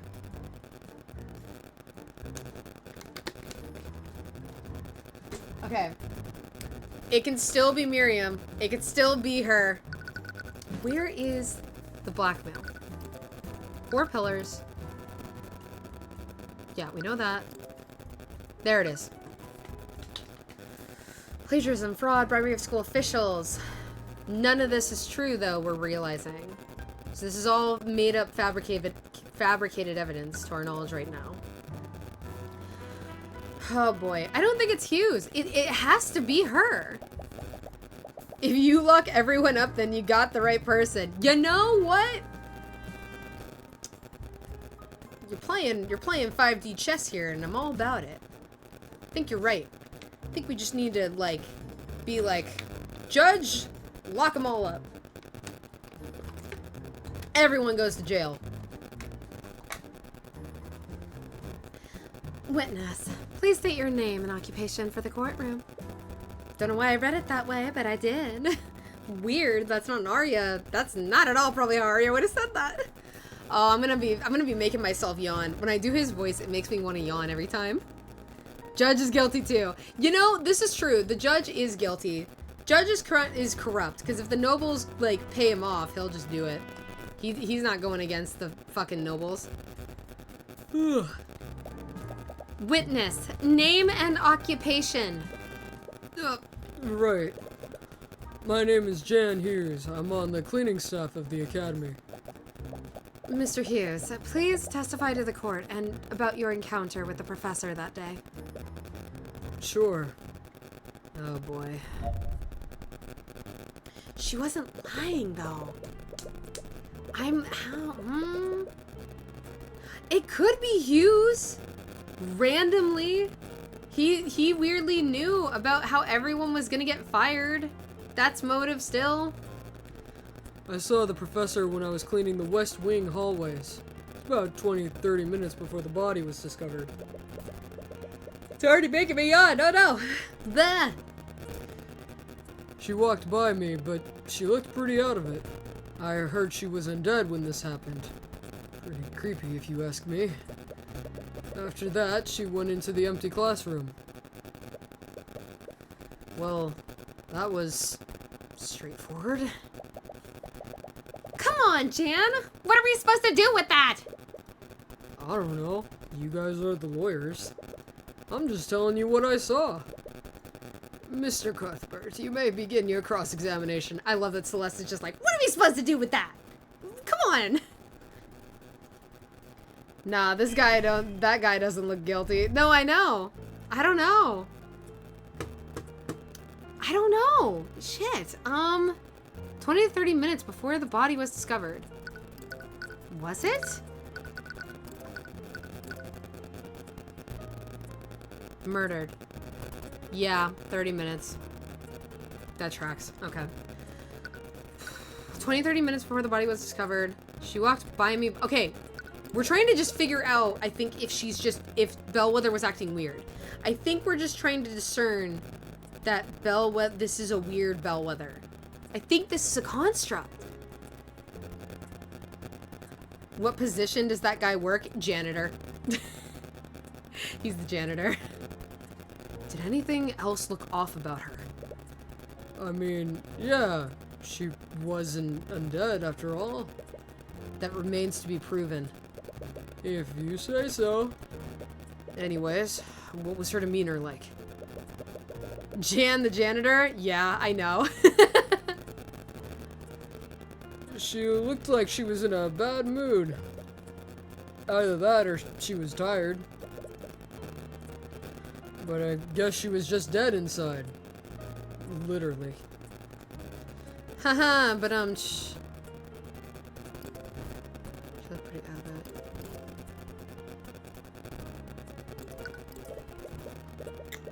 I'm like really lost. It's not that I'm lost on what to do here. I'm just like, I'm trying to put the pieces together in my head. With my melted brain from all this heat. I believe you've forgotten a few details about what the professor did. No, we do need that. We need that in here. Yeah. Sorry, it's hard to remember these things sometimes. Which details should you ask him for?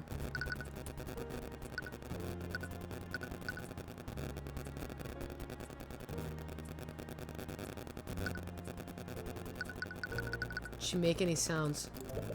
Did you hear her make any sounds? Oh, yeah. After she knocked over the vase, she yelled at me to be quiet. But I didn't even say anything. There it is. This detail could be extremely important. Please add it to your testimony, Mr. Hughes. Whatever you say, man. Where is it?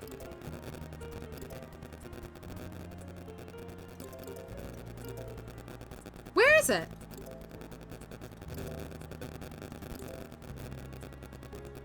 Didn't we just ask that to be part of the thing? Was it not? Am I over late? She walked by me. Wait, did he not add it to his testimony? Hello? The janitors at the school all have all the dirty little secrets and know everything going on, though not sus if you ask me. No, it's true. You hear everything as the janitor. You're all over the place. Like, if you're cleaning outside a room and people are yelling outside the room, hey, you just hear about it. He's not giving us a lot to work with. Tends to leave out details unless we directly ask him about it. I asked him to put it in. It wasn't there. Just need to ask him the right questions. Maybe we can pull more information out of him.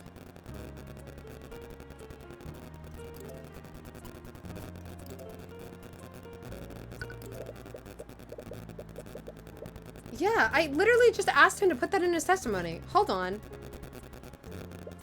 Yeah, sorry. Did she make any sounds? Steve's gonna be extremely important. Add it to your testimony. Hello? Wait, okay, let me try asking him a different thing? Are they not putting it in because that's not right? I'm trying to think of the construct. Did she do anything to you? Did she interact with you at all? Oh, yeah. I didn't notice her at first and I accidentally got in her way. She shoved me to the side and kept walking forward. This detail could be extremely important. Please add it to your testimony, Mr. Hughes. Whatever you say, man. Do I have to add in all of them? I heard she was undone, which is pretty creepy because she pushed... Okay, that was added in. The noise wasn't? Okay. Oh, okay. Do we have to go down the list? Weird. Okay. That's kind of weird. I will say that's kind of annoying. That is the only thing that kind of is like weird to me about so far. Did she touch anything? Oh, yeah. She knocked over a vase and shattered it. It might have been an accident, but she's done stuff like that on purpose before. Frick! Hugh, stop making me yawn. Your voice makes me yawn every time. Sorry, chat. I'm not trying to make you guys yawn too. My bad. This detail could be extremely important. Please add it to your testimony. Whatever you say, man. She's pretty creepy because she knocked over a vase. Oh, wait a minute.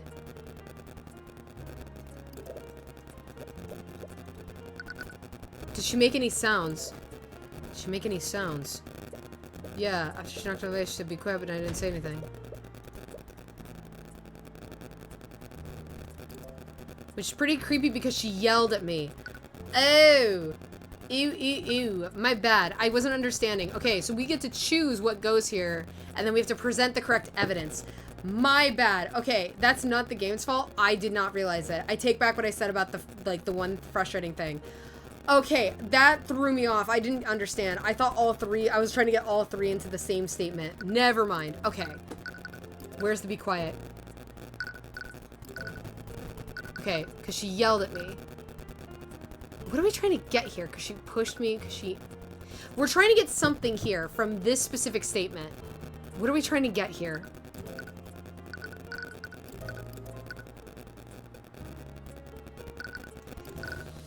Oh Oh my gosh, because it's weird, because she... Wait, okay, wait. Where is it? Undead. It cannot speak. It cannot speak. There we go. Nailed it. It's not. Oh my god, we got it. I was like, wait a minute, there's gotta be something here with, like, because we're trying to prove it's not a reanimated corpse. Mr. Hughes, you said that Bellwether yelled at you? What were her exact words? I'm telling you guys, this is one of the arcane constructs. That's what it is. I think she yelled at me to be quiet. What? Yeah, she finally realizes it now. I don't know how you didn't realize this before, Arya, actually. What? I thought it was weird. I didn't even say anything. But I know better than to talk back to her. That's the thing, Hughes. The prosecution's theory is as such. The professor was murdered in the library and was reanimated. And that. Did you get all that, Hughes? Did you understand that? That's what happened. Fuck. The professor was murdered in the library and was reanimated using animate corpse. With a quick illusion spell, no one would notice that she was undead. However, if what you saw was truly the undead Bellwether, how did she speak to you? Huh? This doesn't make any sense. Mr. Hughes, undead can follow simple orders, but they don't have the intelligence to speak. Perhaps the witness was mistaken. No, I'm sure I heard her yell at me. I remembered because she said because what she said didn't make any sense. Exactly. He didn't say anything, but she still yelled at him to be quiet. Wait a minute. I'm afraid I don't understand. Are we getting into the fact that it's the construct? I'm so dead certain this is the construct. Because the construct did that in the library, because the construct was like, be quiet. We've already established that the victim was dead long before her encounter with Mr. Hughes. But if what he saw wasn't an undead, what was it? It had to be an undead. What other explanation is there? It couldn't have been major illusion. Otherwise, it wouldn't have been able to shove Jan out of the way or knock over the vase. Whatever it was, someone probably used illusionary disguise to make it look like Bellwether. Does that mean it was a person? No. If it was a person, how did Bellwether's body end up in the lecture hall? Bellwether wouldn't have been able to turn herself invisible if she was dead. Whatever Jan saw, it needs to be something that could have transported Bellwether's body unseen. It would have also... That's how the vase knocked over! That's how the vase knocked over! The construct was carrying her body, and her body... The body it was carrying knocked over the vase. But that makes no sense, because then how would the blood get there? There's no blood. Wait, oh my god. Would have also needed to have a mass and the ability to speak. The construct, it's the construct. What created Bellwether's voice? The construct! I already know the answer! I know the answer! Teacher me! Hand raised! I know! I know what it is! Or at the very least, it needs to be something that can recreate Bellwether's voice. The construct! What could have done that? Boom, baby! Yes! Okay, we're going. Okay. That's it! Do you have an answer for us, Mr. Cuthbert? What did the witness actually see? Your Honor, the witness didn't actually hear the dead victim speaking. What he actually heard was her voice being recreated using magic. Are you trying to say that her voice was recreated using a spell? Not a spell, Steelwind. It was artificery. And whoever the murderer is, they had the perfect piece of artificery available to them. One programmed with Catherine Bellwether's voice. You can't possibly mean... That's right, Steelwind. What Mr. Hughes saw was an arcane construct! Yeah! I had this theory for so long. Oh my gosh.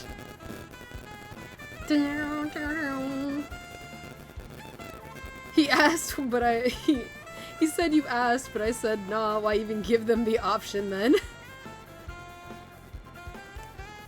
Hughes. He's inflamed my feels. Lieutenant Colonel Hughes. Oh, no, we can't bring up May Hughes. No! God, that still kills me. Fuck you, Full Metal Alchemist, for what you did.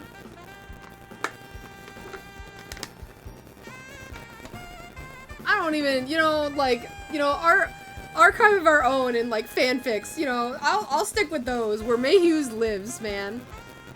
Fuck Full Metal Alchemist and Brotherhood. I love that show. I love the thing, but like, man, Mace Hughes was my favorite character too.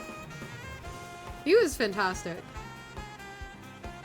If I had to think about it, you too? No, I don't want to be sad. Oh, I don't want to be sad about like the awesome Markiplier lookalike's death in show, in show. Man, I miss Mace Hughes. Hughes was the best. An arcane construct. Think of it as a magically animated suit of armor, Your Honor. But we ruled out such a possibility, haven't we? Construct or not, no one could disguise themselves and carry the body to the classroom. This is coming back to Miriam. Oh my god, this is coming back to Miriam. Oh my god, is Rich Bitch still the murderer? Is she actually? Wait! A person who wouldn't have been able to do it. But an arcane constructs are an entire different, oh my god. But arcane constructs are a different thing entirely.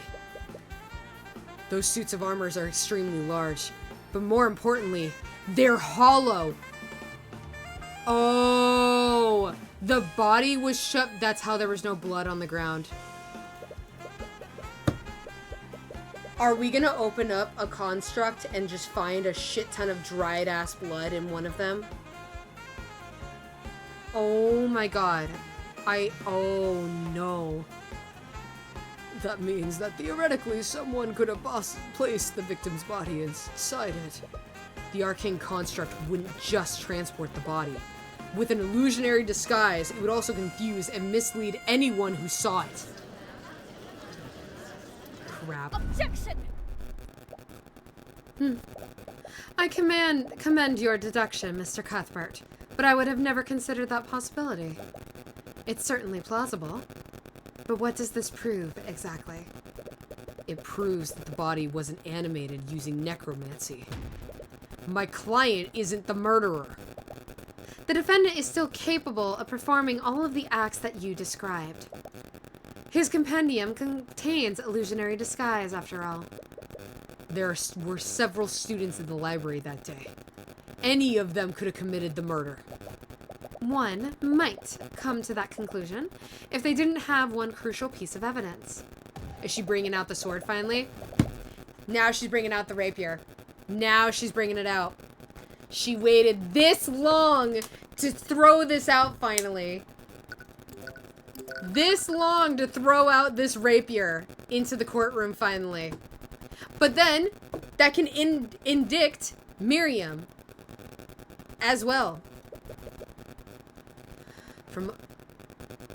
She could have had her construct store the rapier inside of itself. Her quote-unquote losing the rapier. I don't know. We said she wasn't lying though when she said she lost it. Fuck, I don't know. Oh! What if the construct used her rapier? What if she told her construct to do all of these things and she did like the illusion and everything? No, but that makes no sense because she was also confused by the construct yelling at her for no reason. I don't know. From under her table, you see Miss Steelwind pull out the bloody rapier. Finally out in the open. Blood. Is that? Yes. That. Yes, Your Honor. This is the murder weapon.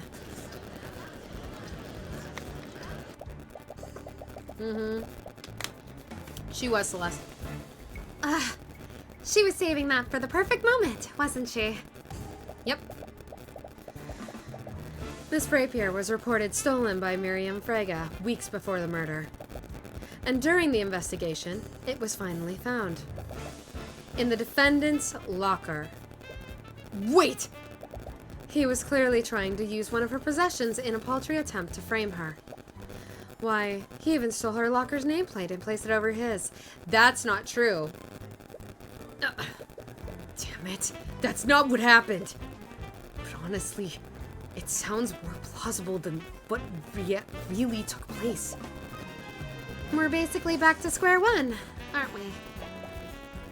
Anyone could have told that construct to do all those things. Wait, anyone? Is that really true? No, it's not true. Not anyone can tell it what to fucking do. The ones in the Imperial Academy speak using Catherine Bellwether. The voice lines can only be changed or adjusted by the Academy headmaster. Every command given to a construct is stored in its log. Where is it? There's the thing about it. Unless we don't have it, I'm almost dead certain we know, though, that they can't act under anybody. Not just anyone can tell it what to do.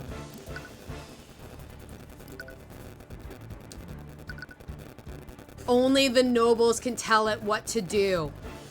Only the nobles, or maybe the headmaster. The construct transported the professor's body, and someone used an illusion to make it look like her. And even used a pre-recorded voice to make the illusion more convincing. Who ordered the construct to hide the body?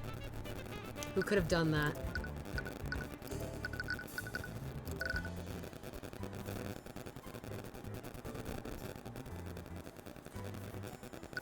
Literally, I think it's only the rich kids who can do it.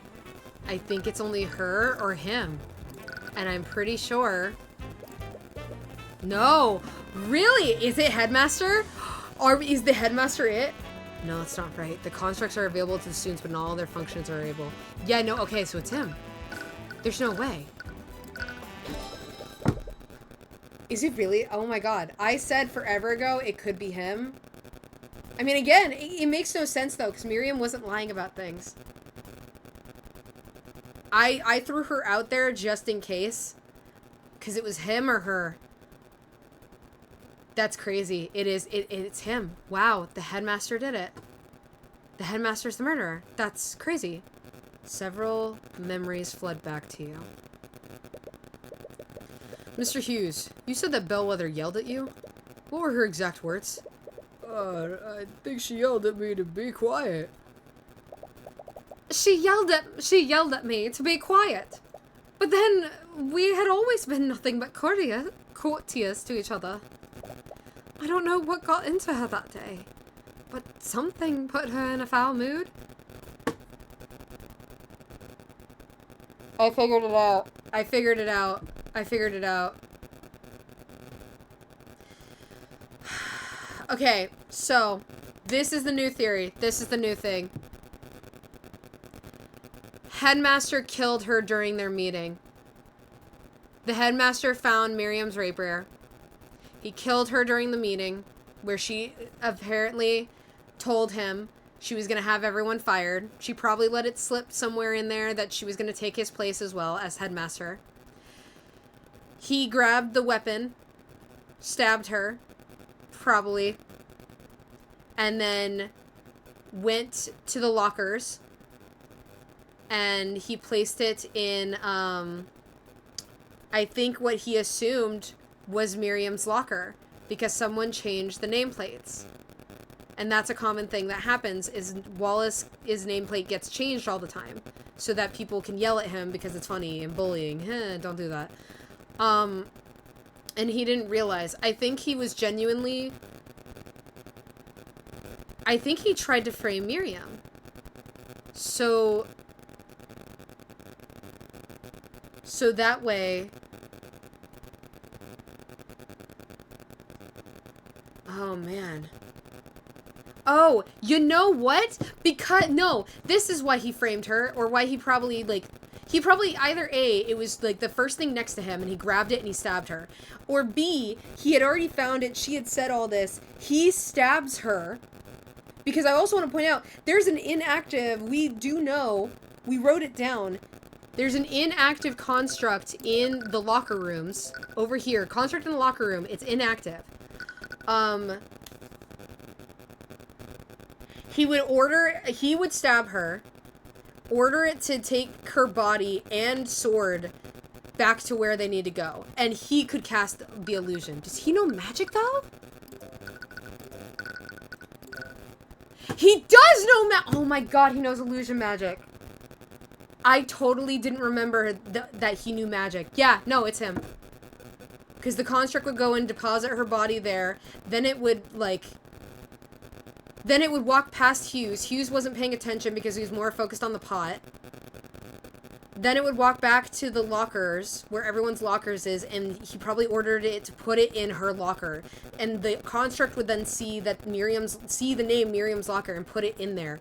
Which, for him, that actually works out because her entire family is the entire reason they're wanting to replace all of the staff. So that's 2 birds with 1 stone for him.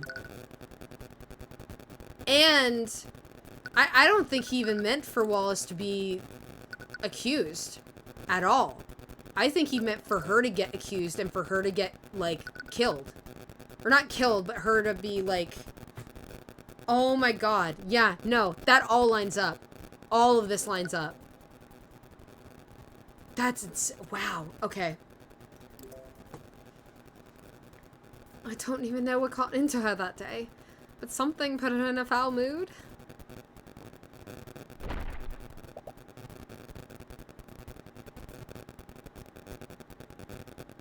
Wait, was that when we knocked over the bookshelf and we thought she left? Be quiet! Sorry. She just kept saying be quiet, that's right. Be quiet! Eris begins giggling. She seems amused by what's happening.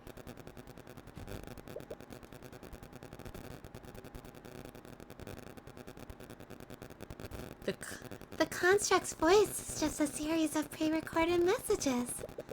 I'm not sure if you noticed, but it uses the voice of Professor Bellwether. Unfortunately, you can't make them say anything other than what's recorded. Only the headmaster can change those settings. No, it can't be him. What is it, Tyrion? Did he figure something out? I did. But is he seriously the one behind all of this? Oh boy. So he crashed out and threw everything away, not just his job. Yeah. He was gonna lose his job anyway. Miss Steelwind, earlier you said that my client couldn't have orchestrated this entire ruse. But that's simply not true. How so? Anyone could have ordered the construct to carry out the victim's body. Yes, but not everyone can change what the constructs are able to say. Only one individual has the credentials for that. Theodore Redmond, headmaster of the Imperial Academy. Fuck. Oh no! What?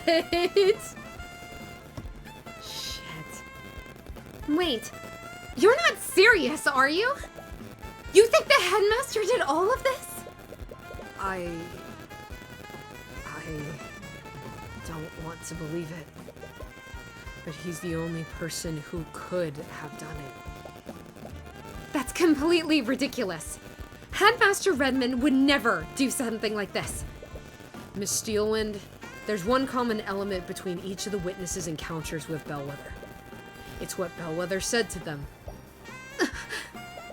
She yelled at both of them to be quiet. Miriam Frege was particularly surprised. She had a good relationship with the professor. But when greeted by the professor, Bellwether just shouted at her, almost as if the professor was responding indiscriminately. And recall her encounter with Jan Hughes. The professor knocked over a vase and shouted at him to be quiet immediately after, even though he hadn't said anything. She was responding to the sound of the vase breaking. Now let me ask you this, Steelwind. Where did Bellwether come from before she encountered Miss Frege and Mr. Hughes? Her meeting. With the headmaster. Fuck. Oh my god. What? I'm so blown away. Like, oh, I'm blown away. I really thought it was gonna be Miriam. But she genuinely is, like, actually confused. She has been confused the entire time of questioning and the entire time we've asked her about anything. And then, where does the blackmail come in? Was that also the construct, or was Bellwether actually trying to blackmail Miriam?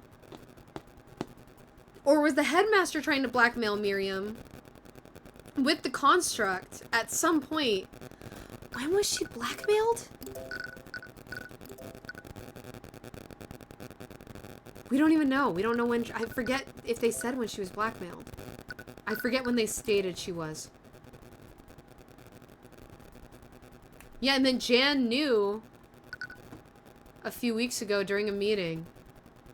But according to Jan, Bellwether revealed this plan to the headmaster during a meeting a few weeks ago. Yeah, she let it slip to the... This actually could be premeditated. I think the headmaster orchestrated all of this. A, she would die. B, Miriam would be framed. And then that would put them... That would take them off the seat of power in the sense of what happens with the school. I think this was premeditated by the headmaster now. Now I'm kind of leaning, yeah. Damn, so he killed her in the library with the candlestick? He killed her in his office, I think.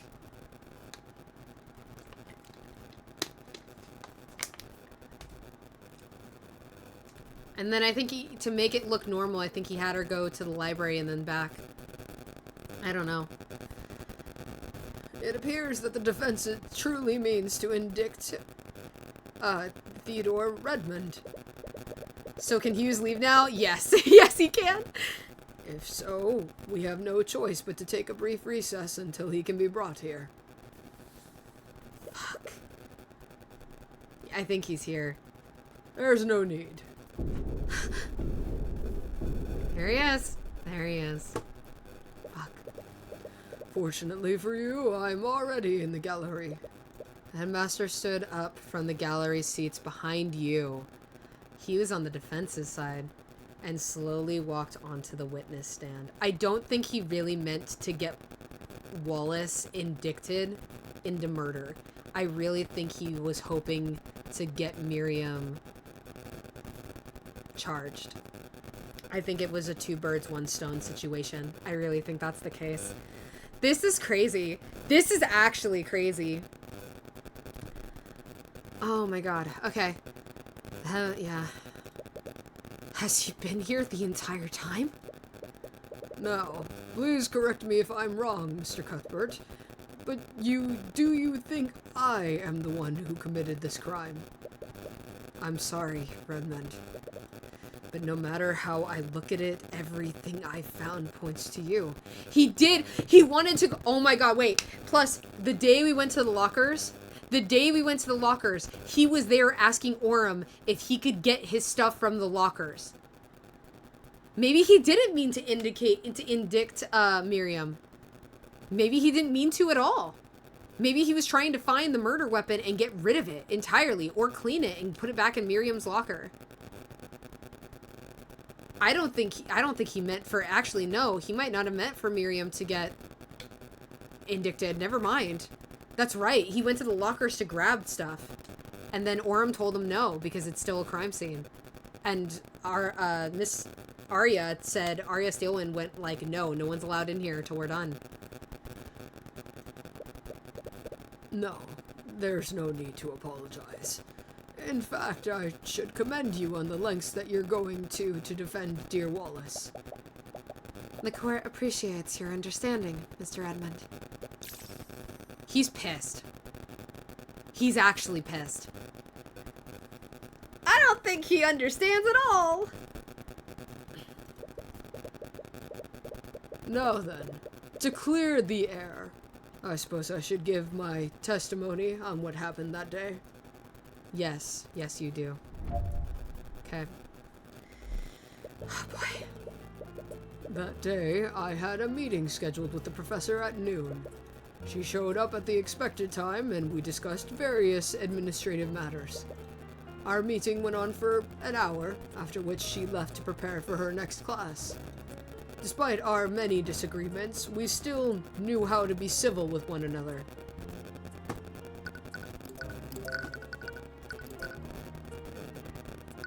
Where is it? Hold on.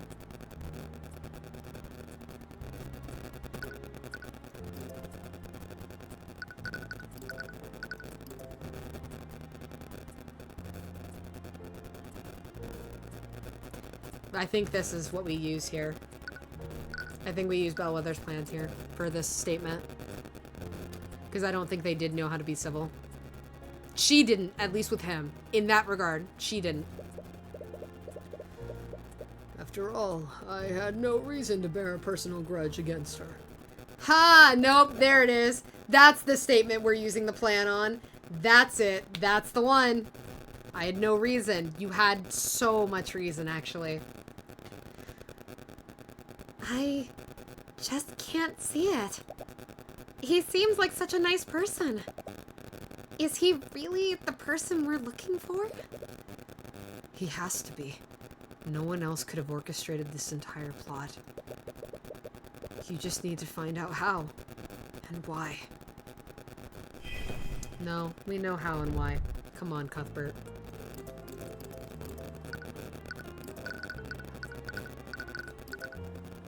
Objection! Yeah. Redmond, do you really hold no animosity towards Professor Bellwether? Of course not. I did have strong opinions about her methods of teaching, but I always remained professional. We both did. Frankly, I find that hard to believe. In fact, I think you might have had a very good reason to murder the professor. Considering that she was going to take your job. What? So you knew about that? I'm sorry, but I don't follow. Just how was the professor going to take the headmaster's job?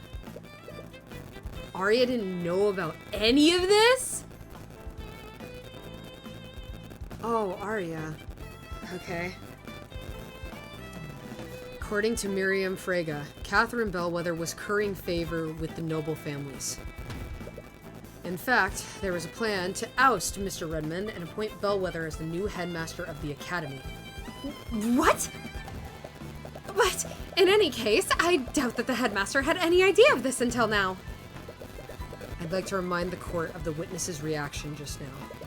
He said, "So you knew about that."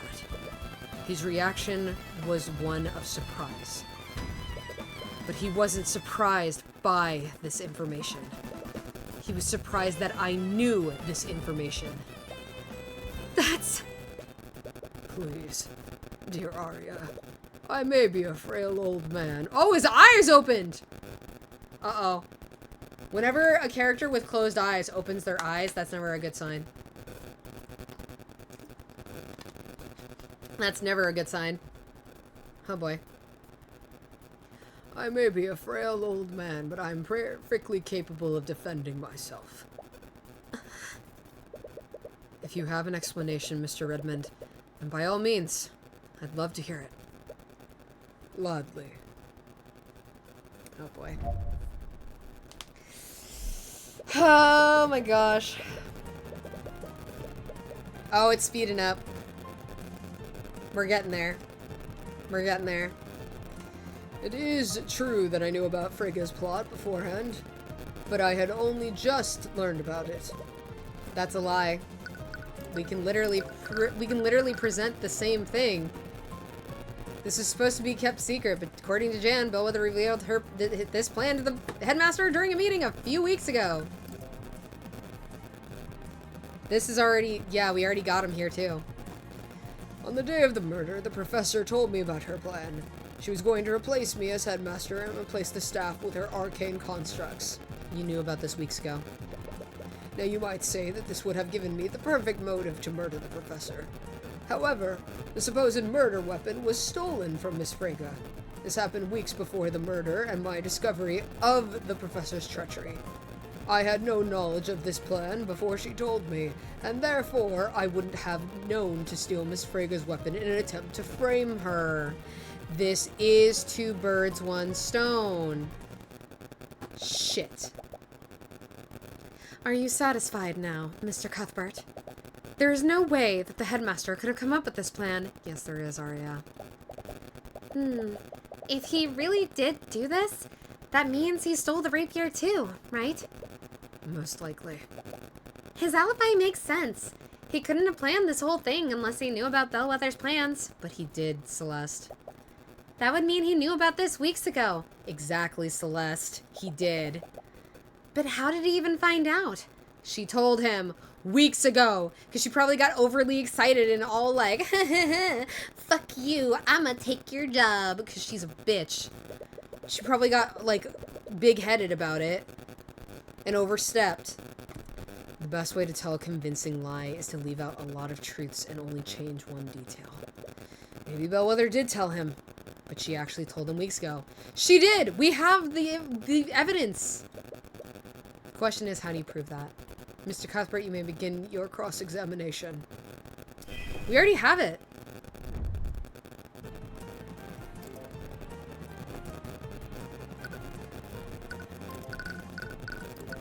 Objection! You knew weeks ago. Jan mentioned it. The staff knew because he learned weeks ago. Redmond, you keep saying that you didn't know about Bellwether's plot before yesterday. Do you still plan on standing behind that claim? Of course I am, because it's the truth. I'm sorry, Redmond, but you should really close your doors during your meetings. What? Ha! Ha ha ha! Gotcha! Did someone see? My voice is going. Did someone see? Yep, they did. Fucking Jan saw. It is true that Bellwether revealed her plan to you during one of your meetings. In fact, Jan Hughes happened to overhear that same meeting, but he only overheard the part where the staff would be replaced. And that's the strangest part, Redmond. According to Mr. Hughes, this meeting occurred weeks ago. You can't accuse the headmaster of perjury based on a rumor. Everything you've just said is based on secondhand information. Mr. Hughes distinctly overheard that the staff would be replaced with arcane constructs. That is too specific and too accurate to assume that he misheard a different conversation.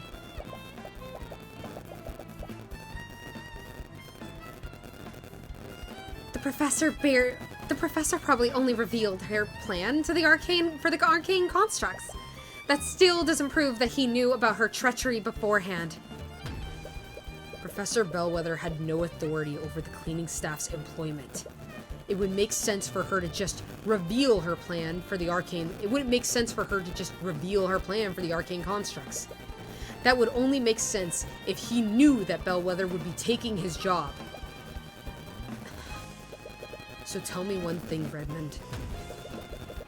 Why did you find the need to lie about this? Is it because you saw a need to protect yourself from my accusations? I have just had the experience of walking into the kitchen going, this smells savory. Turns out that means stewed mushrooms and sea cucumbers. Oh, that sounds so freaking good. Oh, yo, share. Man, I did eat before this. But man, making me hungry. I'm getting hungry. Ah, that sounds so good. Dude, that's making me want to make like a cream mushroom soup. I make homemade cream mushroom soup that's like so freaking good. Oh, now I kind of want to make. I want to go buy mushrooms and do that. Especially like just the cooking the mushrooms part. Oh, cooked mushrooms in like a pan. It smells so good. If you're not a fan of mushrooms, like that's fine, I get it.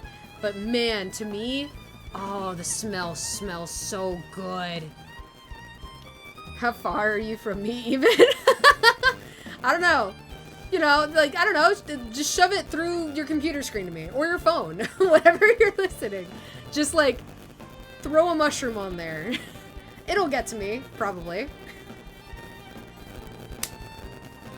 Dude, I hope smell-o-vision never becomes a real thing. Because if it does, oh my gosh, I'm gonna be in so much trouble because I have the Food Network on all the time. That is my go-to station for TV. Oh, that'll ruin me. But if smell-o-vision does become a thing, I can also use that in my favor, and I could do cooking streams for you guys, which that would be fun. Oh, I should do a cooking stream sometime. That'd be really hard to like figure out how to do because I have like a Canon. Is that a Canon camera? I have like a camera. I don't know how well that would work for streaming though. I don't think it's the same in the sense of like I could hook it up and it like streams it. Food Network is a classic. Yes, I love all the Food Network shows. I'm a big Food Network person. I love food and I love cooking and baking with all my heart and soul. So for me, it's like I love learning new stuff, especially through Food Network.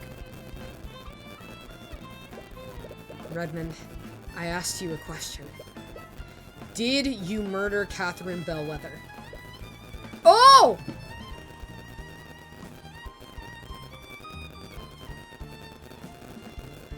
I remember my first kids startled by haircut because Rachel Ray got a haircut and I was trying to figure out why this new lady was cooking on the same show. Oh my gosh.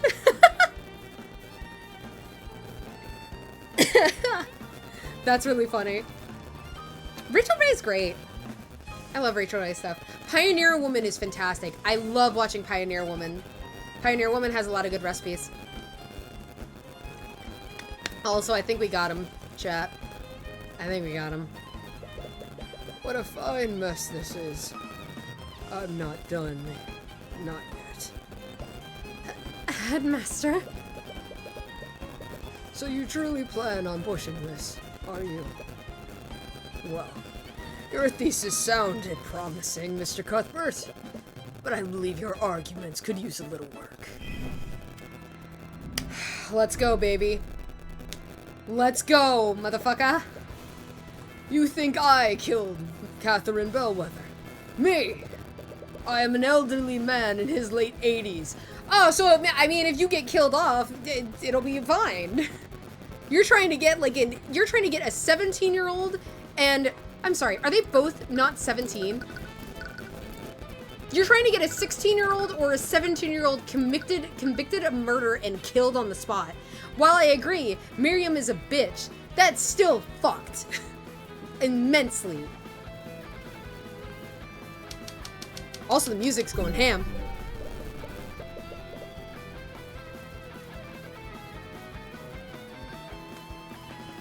I was alone and had nothing to overpower Bellwether with. I can barely walk, much less wield a rapier. I was alone and nothing to overpower Bellwether with.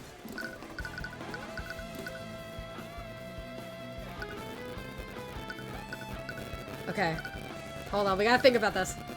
I gotta think about this. Because he's, quote unquote, I was alone. He was not alone. Could be this one, actually.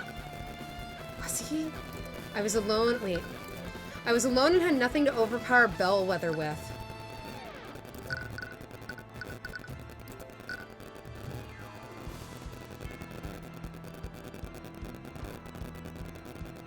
I was alone. I mean, the construct was there, right? Did we just say the construct? Okay, cool. Well, that is what we're trying to prove anyway, so that makes sense. Okay, yeah. But you and Bellwether weren't the only people in that room, were you? You needed the arcane construct to carry Bellwether's body. That means that the construct would have already been in your office. And with your privileges, you could have easily programmed the construct to stab Bellwether for you. Even so, think about what would have transpired afterward. Recall Steelwind's timeline of Bellwether's witnesses. With your theory, the construct would have spent more than an hour in the library. Having it there would have risked my so-called ruse from being discovered. Luckily, Lady Freyga can't tell night from day. Motherfucker. I wouldn't have the construct linger around the library. Use this against claims that contradict the piece of evidence. Use this against claims that contradict thoughts seen through the eye. Use this to claim that just contradict the displayed emotion. Nope, fuck, that's wrong. Shit. I did that too quick. I should have thought more. Ah! Bro, that is not the way to appeal to the judge. To not steal the kid's records when hitting 18 straight to death is fucking insane. No, like, this entire thing, especially if you're a mage, this is like death. This is like execution. Man threw 2 kids essentially under the bus. I think he wanted us to get Wallace, like, freed, probably. Honestly, I don't think he cared who took the fall at this rate. Redmond, what you're saying clearly doesn't match what you're thinking. That's not true. What kind of assertion is that? What is this? Oh, you're mentally deranged. You're fucked up. You're taking happiness in this. Could you possibly know what I'm thinking? You need to choose your words more carefully. Yep, my bad. That's my bad. No one else knows about the Eye of Horus. Yeah,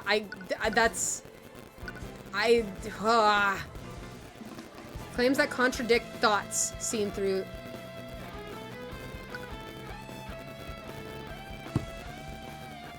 They contradict a piece of evidence? I wouldn't have the construct linger around the library.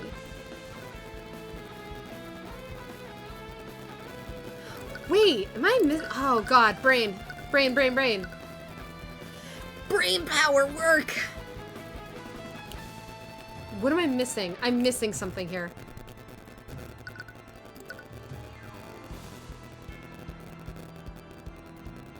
Wouldn't have it linger around the library.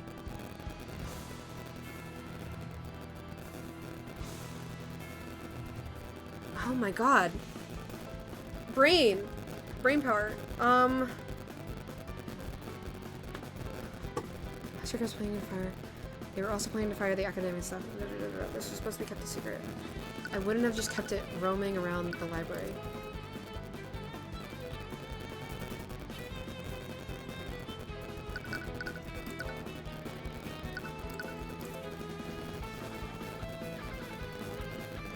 Oh! Wait, no, because it was...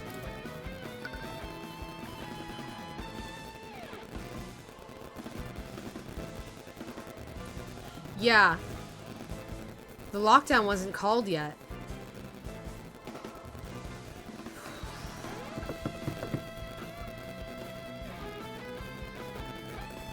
What the short video with that, come on brain, you're so smart, that your mic is doing a weird staticky clicking sound, FYI. Oh, is it? I will say I have my fan turned on, so that could be the case for why it's doing that. That was Lin-Manuel Miranda? Yeah, so if my mic's doing a staticky, it's probably because you're hearing my fan. So sorry about that. It's really hot where I am. But yeah, you also might hear me like just tapping on my desk. I'm not sure if that's also the case. Hopefully, let me check stream here. Yeah, no, I think it's probably my fan. Sorry. Sorry if you can hear that in the background. Def doesn't sound like fan noise. It sounds like weird feedback. Give it a listen. Okay. Hold up. Oops. I'm gonna mute myself for a second here, chat, just so I can, like, hear it on my phone real quickly here. Hold on. I'm just gonna read something real fast. Steal and seduction, the prosecution's theory lays out the following timeline.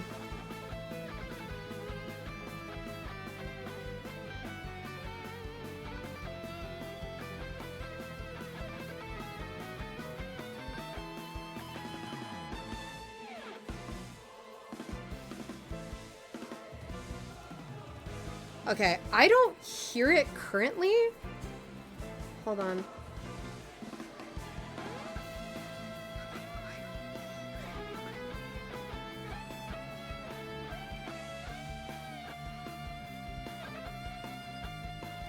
So it can't be from my phone. I mean, I'll move my phone away. My phone's volume's not on at all, though. I don't have the stream volume on. I just turned my volume on so I could hear it just then. It could also be... It could be a couple different things.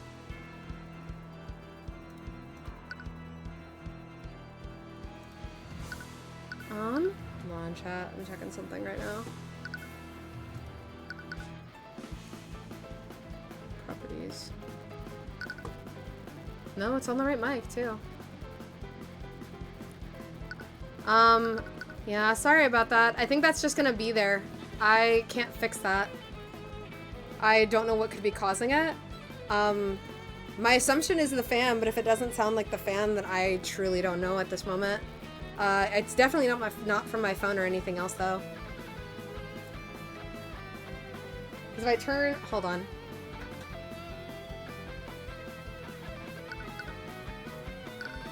Oh, yeah. Why is it doing that? Hold on.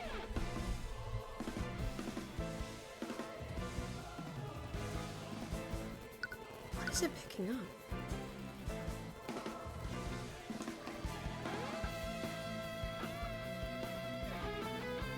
It might be picking up the fan from my...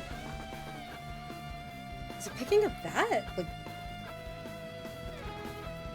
Yeah, I have no idea. I do see that, like, noise is still going off with it. Because I'm staring at it. I don't know what it is, actually. I turned my fan off, too. I have to turn that back on. I'm dying. Yeah, no, I'm so sorry. I don't know why there's static right now.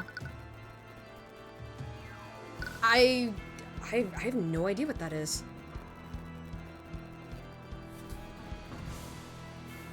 I mean, it could just be from my computer? I'm not sure. Sorry, I guess there's gonna be static going forward from here on out. My bad, guys. I will try and fix it for Thursday after stream, though. Because I think after we finish this case, that's probably gonna be where I call it for the quote-unquote night/day. Because we are getting close to 3 hours here. Oh boy, sorry about the static. I have no idea what's happening with that. I'm gonna have to, like, look into that more off stream. Yeah, that's weird. I don't think we've had it before, too. Unless it's always been there and just I've never noticed. I can't hear it much, so I'm all good. Okay. I will definitely look into it off stream, though. I'm so sorry if that's bothering anybody. My bad. Okay, wait. What was it? Shoot. Where are we? I wouldn't have the construct lingering around the library. Use this this against claims that contradict thoughts. Okay, we're not seeing... Okay. I would say, like, I don't think I have evidence that contradicts this. The timing deduced from Miss Vega's testimony is prepared on Oh my god. My brain. The heat's melting my brain. I can't speak. The timing deduced from Miss Vega's testimony is oh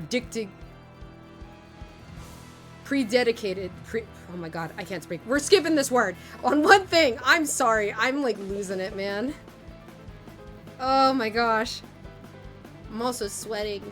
I'm sweating again, chat. I'm gonna, like, frickin' shower after this.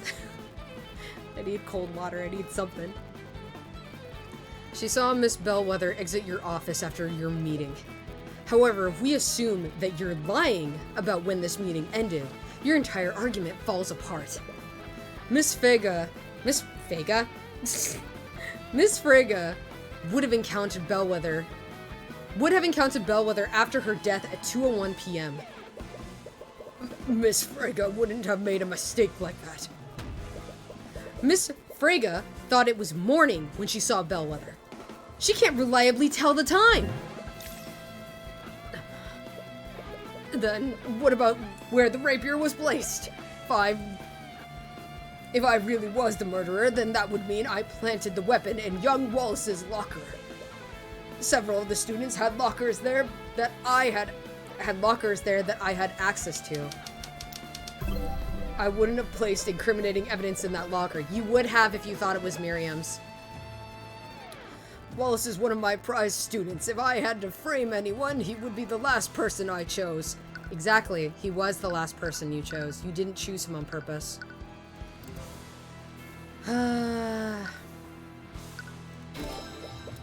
You're right, Mr. Redmond. You wouldn't try to frame Wallace. But you would try to frame Miriam Frege. It would have been the perfect act of revenge, wouldn't it? You murder her treacherous co-worker, your treacherous co-worker, and frame the daughter of the family that helped her. But something went wrong, didn't it, Redmond? The labels on Wallace's locker and Miriam's locker were switched. Anyone who saw that would have easily mixed them up. I'm gonna do something real quick, chat. I'm gonna try something here. Hold on.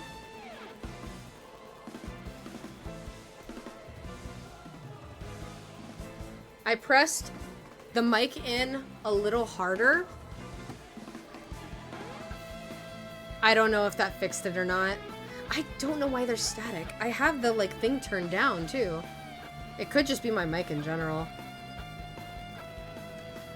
I am the headmaster of the Imperial Academy. I have records of all the students' lockers and where they're located. There's no reason I would make a mistake like that.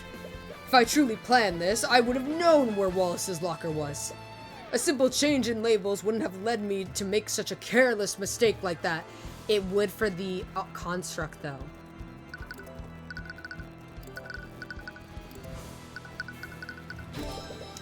But it wasn't you, was it?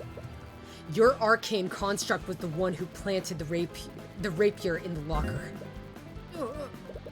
I bet you commanded it to place this rapier in the locker of Miriam Frege. But it saw the ID number on Wallace's locker and assumed that it was Miriam's. Redmond begins desperately stammering. I thought he said slamming. I was about to be like, what? Desperately stammering, looking for something to say. Miss Steelwind, say something! What? Mr. Cuthbert, your theory may be plausible, but there's no evidence to support it. Ha! That's right. You don't have any proof, do you? There's no evidence of my orders.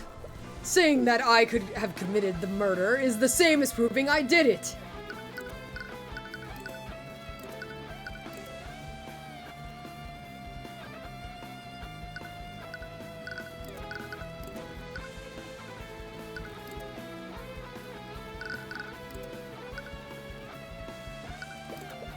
No, it's not right. Wasn't there some sort of evidence that would track the orders given to him? Wait!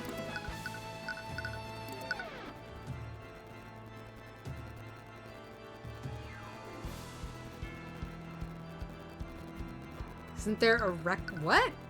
Is that not what I said? Not what I chose?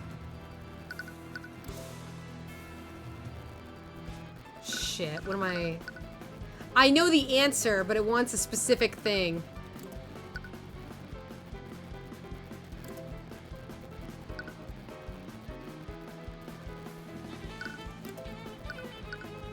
What was it again? Wasn't there some sort of evidence that would track the orders given to him? Does it want this? No, yeah, I'm like, that's not it either. Shoot, okay, I was pretty sure. I'm like, that makes no sense.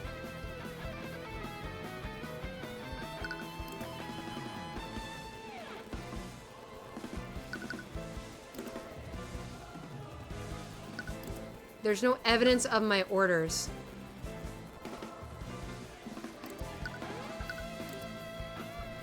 Wait, I'm so confused actually now on what they're wanting.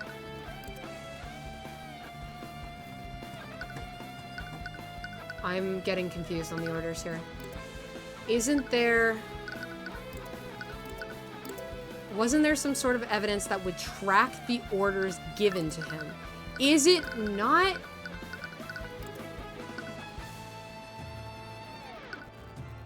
Was there not some sort of evidence that could track the orders given to him? Hold on. Uh-oh. Time to go through all the evidence again, chat.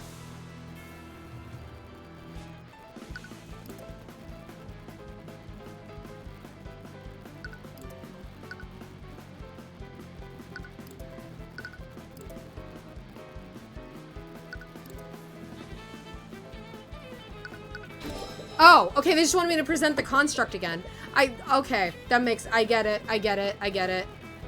I feel like the other one should have been an okayed too, though, because I think this one should have also been allowed to work, because it literally says here, every command given to a construct is stored in its command log. However, this command log must be cleared regularly. I feel like that should have also been an okay, like, answer. I feel like both of these should have been fine, but, you know, it's okay. I understand they wanted me to choose the specific construct that's in the locker room. Your arcane construct is still in the locker room where it planted the rapier. All we have to do is take a look inside it and we'll see the blood inside. Is that so, Mr. Cuthbert? What?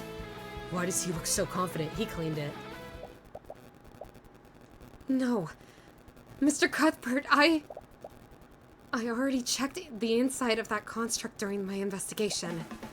The interior was completely clean. What? The construct's primary function is to assist and clean, dear Tyrion. They have a function that allows them to clean themselves, inside and out. Well, we can still look at its command history, right? Think about it, Mr. Cuthbert. Do you honestly think that the murderer would leave behind evidence like that? I'm sure that whoever orchestrated this plot, they ordered the construct to wipe its logs when it was finished. No. That's right, Mr. Cuthbert. Your case against me is theoretical at best. But I suppose I could still give you marks for trying. Damn it. He thought of everything.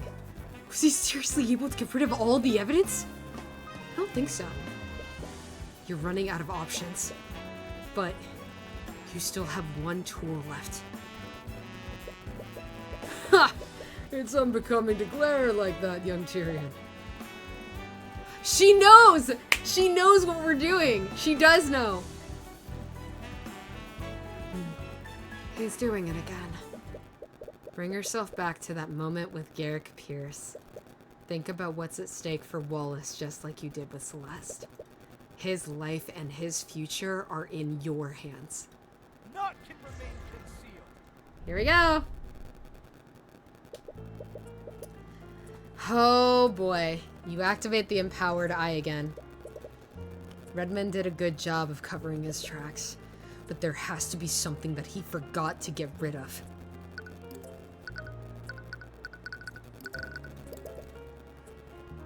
Huh. Why was the construct in the locker room, though? It shouldn't have been there if it had followed my orders. No matter. It's wiped its logs. They have nothing on me. So he did order it to wipe its logs. In order to cover all its tracks, it probably would have done this last. He ordered it to do something impossible. Something it can't do. I did everything I could to cast doubt on Frega's brat. I can't believe Valerie placed a trace of necromancy on the body. To make matters worse, the construct placed the evidence in the wrong locker. So he did send the construct to the locker room to plant the evidence. He must have also fabricated the documents that accused Frega of cheating. It was all to make her look like the murderer. This doesn't give you anything new to work with. Oh, this might have fucked something up. I'm about to say, we've had this piece of evidence and nothing's come of it. This has to be something. I wonder, did I leave any other pieces of evidence behind? I was far too reckless, but I needed some way to keep that. He was in he is the cause of it. Oh, right. He must have botched the alchemy experiment on purpose to keep the lecture hall cleared. That doesn't really tell you anything you can reuse. Okay, so this is just whatever.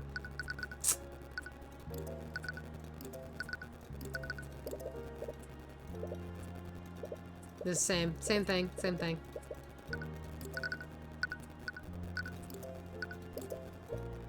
The construct's orders were clear. Plant the body in lecture hall 2B, and then plant the evidence in Frega's locker. Was supposed to head To the storage room afterward. What happened? Interesting. The contract wasn't supposed to be in the locker room. Wait. He ordered the construct to go to the storage room? It would have done that after it was finished planting evidence in the locker room. But we found it in the locker room. Yeah, no. Legit. This guy's a piece of shit. We found it in the locker room. What stopped the construct from leaving the locker room?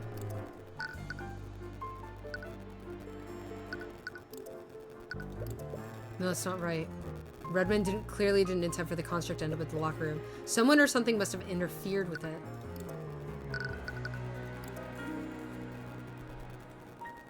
Locker room. Was it Jan?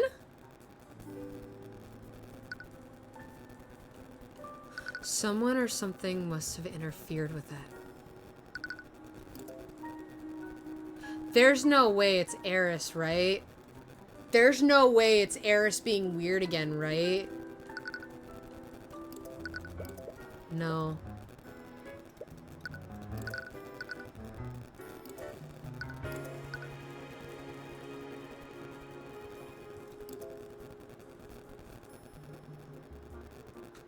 Caster can animate.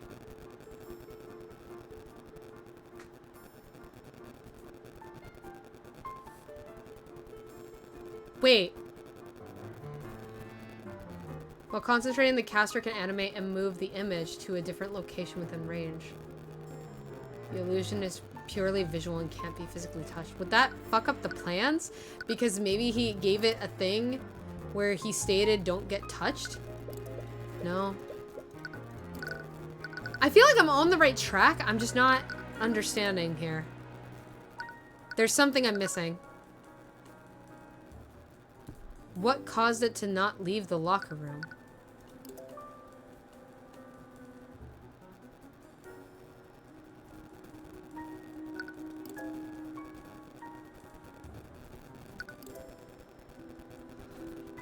The lockdown!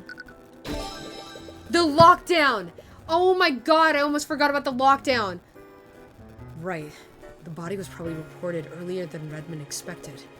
This means he probably started the lockdown before the construct was finished in the locker room.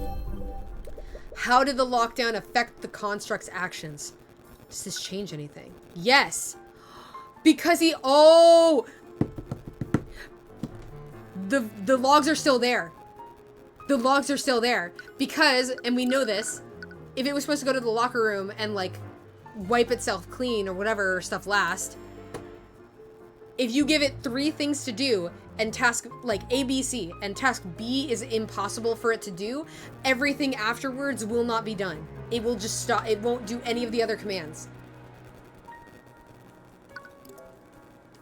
This is perfect. Runsved's series of commands was interrupted by the lockdown. Right. Series of commands would have been interrupted. Wait a minute. Yeah. Constructs execute a series of commands in the order they are given. But let's say one of those tasks is impossible to complete. When the construct gets to that task, it will deem the entire series impossible to complete. As a result, it will stop executing the series altogether. So, if a task in a series of commands is impossible, then that command will interrupt the entire series. The construct's final command was to wipe its memory, it didn't do it. But if its orders were interrupted by the lockdown, then... Miss Steelwind, I have nothing more to ask this witness. What? You're not giving up, are you? Do you even have to ask? Yeah, I thought so. But how are you going to prove he did it if he's not testifying? Don't worry.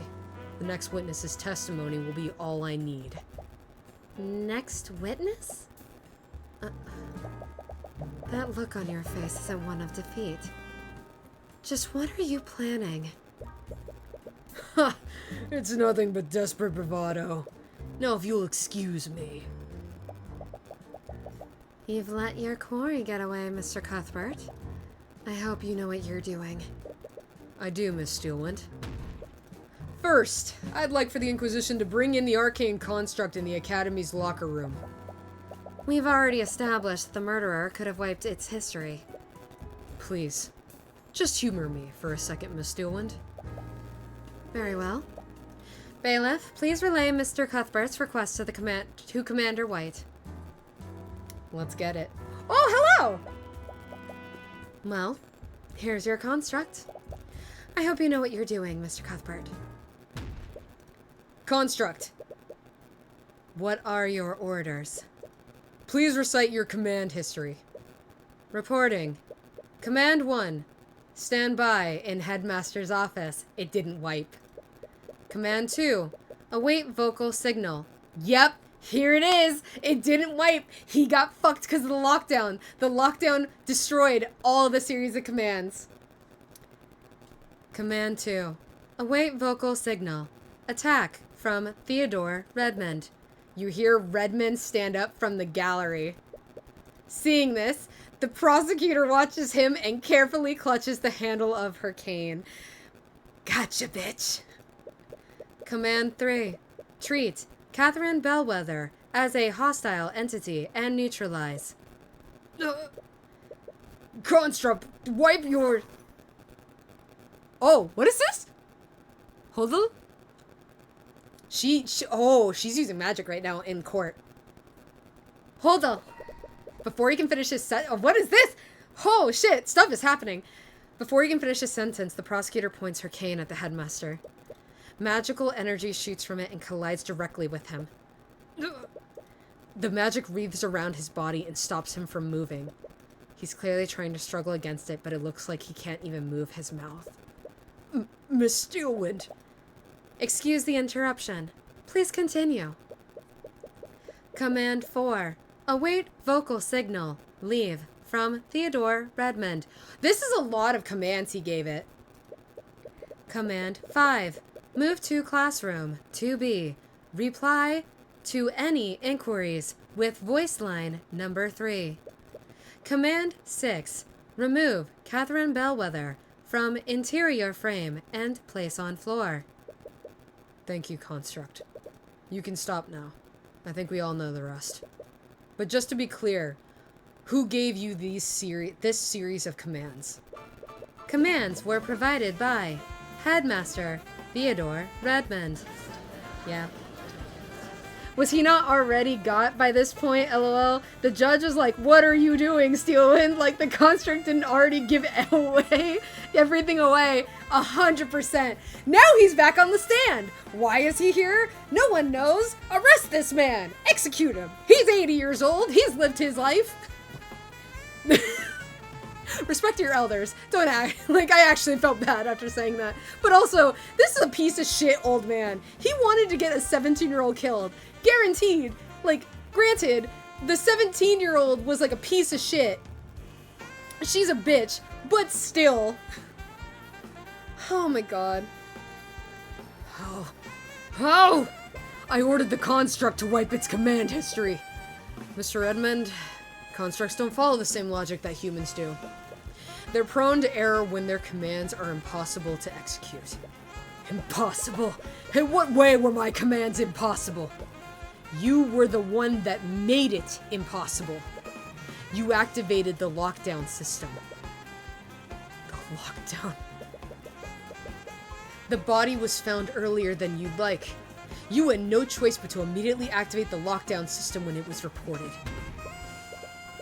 However, the construct was still in the locker room when you did this. So that's why it was there. The construct finished its tasks in the locker room, but then it tried to follow your next command. It tried to move to the storage room, but it was prevented from doing so. Completion of that command was impossible. So, the series of commands was stopped before it wiped its history. You little... Theodore Redmond, you ordered your construct to murder Catherine Bellwether. Then you had it place the murder weapon in a locker to frame Miriam Frege. And we have your construct's testimony to prove it. And that's checkmate. Boom, bitch! Oh. He's mad. I can't believe it. How could you do something like this, Headmaster? Well, now you've lost everything, though. She was gonna take everything, yeah, but now you've truly lost everything. You tried to frame one of the four house's kids. You're going to be executed. There's no way he's just going to prison, chat. I think he fucking his life's over. I think this is really it. This game really just said, you're bad at coding, Lamal. Yeah, basically. She was going to take everything from me. My position, my academy, my students. Everything would be gone. It was going to be stolen by her and the Fregas. Why didn't you say anything to me? I could have... Don't you dare stand there and act ignorant, Lady Steelwind. Do you think the Fregas acted alone? Your father was part of this plot, too. What? I have nothing to say to you. I thought you were different. I listened to your lies about Societal? I can't read the reform. In the end, you were just like the rest of the aristocracy. By the scale of the Lord, what have I done? I was even willing to sacrifice poor Wallace. I can't believe Why did I live? Oh! No! Eris! It's Eris! It's Eris! It was Eris! Eris started all of this! Eris pushed him to do it! Fuck! I hate her! God, no! It was Eris. It was all Eris. You bitch! This fucking bitch! It was all her! He literally said, why did I listen to, and then his entire, what he said was changed. This is all fucking, god damn it. So Eris pushed him, so he wasn't even gonna do this! Everything would have been fine! Everything would have been fine if Eris didn't get involved. Everything would have been fine if Eris didn't get involved. She just changed the dialogue. God, Sorry for blowing out anybody's eardrums. Damn it. Why did I do this? You just said, why did I listen to? We know it's Eris. Your dialogue changed. It's fucking Eris. Fuck you, Eris.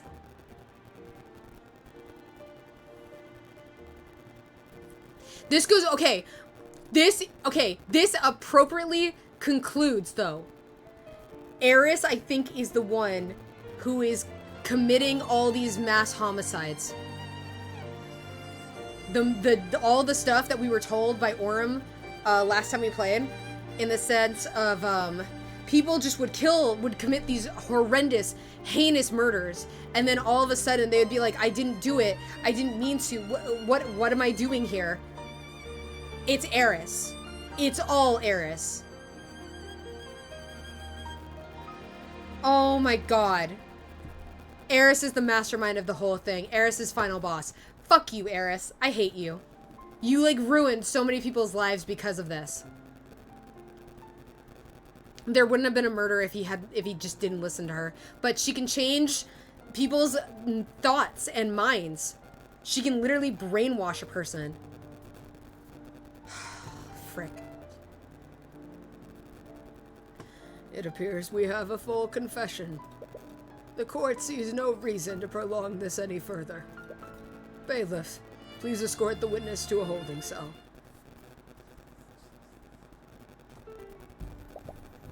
Mr. Cuthbert, you really did it. It feels amazing, right?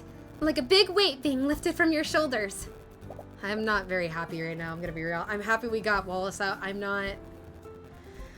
Oh, I have so many emotions right now, chat. I have so many feelings right now. I have so many feelings. So many. So many. It does, but I can't believe the headmaster was the one who did this. Right. Despite everything Redmond did, he was the one that allowed Wallace to pursue his dreams. I'm sorry. I'm sure this is bittersweet for you. What am I going to do now? Headmaster Redmond was the only reason I could even attend the academy. With him gone... Come on, don't think like that. You got acquitted. I'm sure it'll all work out. You want to agree, but necromancy is basically a taboo. Without Redmond's support, there aren't many places he could learn it legitimately. And then there's the Imperial Academy. Hey, don't you get all sad on me too. Sorry, I was just thinking. With Redmond gone, the Frigas will probably just appoint another sociophant as the headmaster. Valentina, Valerie, and Jan, they're all going to lose their jobs. Come on, you found the truth and you put a murderer behind bars. You saved Wallace. She's right. As you start to exit the courtroom, you're greeted by Miss Tamora. Was she in the gallery this entire time? At the end of the day, you saved Wallace from a wrongful conviction. You should be proud of yourself for that. I suppose you're right. Maybe I am just overthinking things. But the doubt still lingers in your mind. Now come on, I'm taking Wallace to that restaurant we went to last time. Do you remember how much that place cost? Don't worry, I have plenty of gold. Am I the only one on this team not making any gold? Why don't you meet us there, Celeste? I need to talk with Tyrion for a moment. All right, let's go, Wallace. Okay. I think he crushes on Celeste. I think he likes her. Coot. You activated the Empowered Eye again, didn't you? She doesn't appear to be praising you. I did. I didn't really have a choice. The Eye of Horus is a powerful tool, Tyrion. But that's twice now that you've used the Empowered Eye to get out of a tough spot. You can't keep relying on it if you want to grow as an attorney. One day, you'll find a witness that the Empowered Eye won't work on. Eris! Sorry. It's worked for me this far, though. But I suppose you're right. I'll try to rely on it less next time. Next time? We don't want there to be a next time! And that marked the end of another case in my career as a defense attorney. Another life saved. And another murderer brought to justice. But I still couldn't shake this feeling of uneasiness. Was it guilt for what happened to the faculty staff? Or was it something else? The Walking Dead, Complete Case 2. Episode end.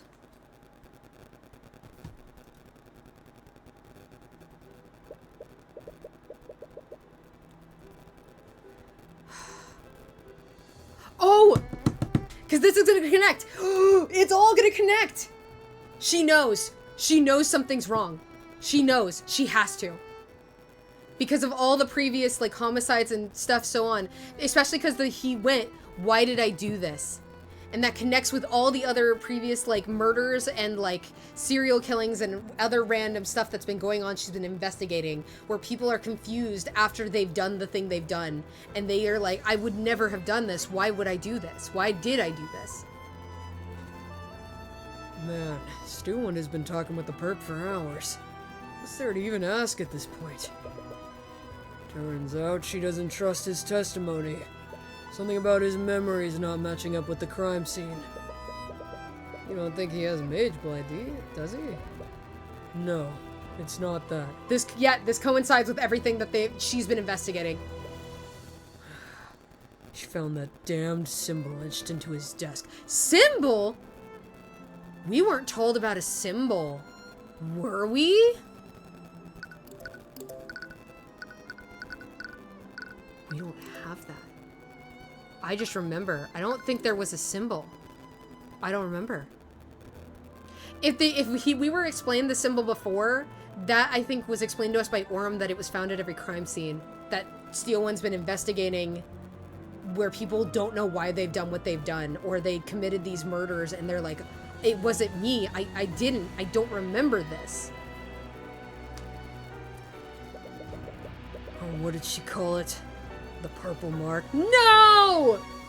Oh, Mozzie's gonna be so sad when she finds out that the color purple is evil in this game. Oh, for the love of... Not this again. Look, the little lady wants to chase the boogeyman. Just let her. At least this time she's doing it personally instead of dragging us into it. You bitch! She's here. She's gonna go fuck with Arya. She's gonna get rid of it. Go sleep. There he goes. Hey! What's up with... Oh shit. Oh shit. Who did this to your desk? What's gotten into you? I've already admitted to everything. What more could you possibly want from me? Where did this graffiti come from? What is this symbol? What is the purple mark? I don't know. Tsuda must have done it at some point. Think very hard, Headmaster. When did you receive this purple symbol? Focus on the moment you received this. Wait a minute. I remember it now. But how? Lady Steelwind. Lady Steelwind? Arya, what happened? Are you okay? That was close. My elation over meeting him almost made me forget. Nurse, what are you doing here? Why? Wait, I remember now. It was you! You put those Yep, fucking called it! Fuck you, Eris. ideas into my mind. You're the one who told me to murder Bellwether. Oh, you humans never fail to amuse me. I didn't make you do anything. Everything you did that day, all the planning, all the preparation, that came from your own mind. And I have to say, I was quite entertained with the schemes you came up with. Why, you even broke into Miriam's room. I didn't know you had it in you, old man. You made me forget about our conversation, but how? Illusions can't affect the mind. Magic can't affect the mind. It's a shame, though. I would have much rather turned Wallace into the antagonist of this chapter. Could you imagine if he turned? It would have been spectacular. Armies of the undead running rampant in the streets. But alas, even I couldn't corrupt his pure soul. I hate her. She's so fucked. Wow. Answer me. Who are you? What are you? Who am I? I'm the Lord of the Sixth Circle. I don't know what that means. Did you just kill him? I think she just killed him. Is Arya gonna be on trial? No, I want to know what happens! No! What happens? I think she just killed him. Is the next chapter gonna be we have to like get Arya acquitted? No. I don't know who that is. Oh, that's spoilers. The origins of Horus. What? Oh. I'm gonna be honest, that's a great stopping point though. That is a fantastic stopping point. But I wanna know! I wanna keep playing! I know. I'm at 3 hours and 20. I went way over time. Oh, I wanna know what happens! I'm so curious! Oh... Chat, I'm so curious. Okay, so chapter 3. What's our place your bets on what you think the next case is gonna be? My theory is either we're gonna have to like acquit Arya because she's gonna be with a dead body in game in the jail cell, or we're gonna meet whoever this guy is, who I guess is our next. I guess everyone they're showcasing on these actually no. Everyone I think they showcase on the front of these, I think is our victim, or not our victim, our defendant. So we're gonna have to acquit this guy, I guess, next. Oh, man. My guess is the new guy? I don't know. Oh, man. So either she killed the headmaster, or maybe she, like, destroyed his brain. I'm Lord of the Sixth Circle. Wait! Oh, wait! The lords are the dragons. Is Eris a dragon? Okay, I have so many. Oh my god, chat. I have so many. I'm not gonna like pull it ahead because I don't want to see the other people because that's kind of spoilers in telling me who, I guess, because I think these are all the defendants. I'm not sure though. We'll find out when we do case 3 next week on Tuesday. I'm not gonna have fun waiting till next Tuesday for this. I want to keep playing. I want to know more. I want more story. When? Oh my gosh. Okay. Again, sorry that I know it was said earlier there was static. Sorry that there's static. I don't know why that is or what the problem with that is. But oh my gosh. Okay. Let me close this up here and send you guys on a raid. And so you guys can continue having a fun time. Oh my gosh, dude, I'm actually...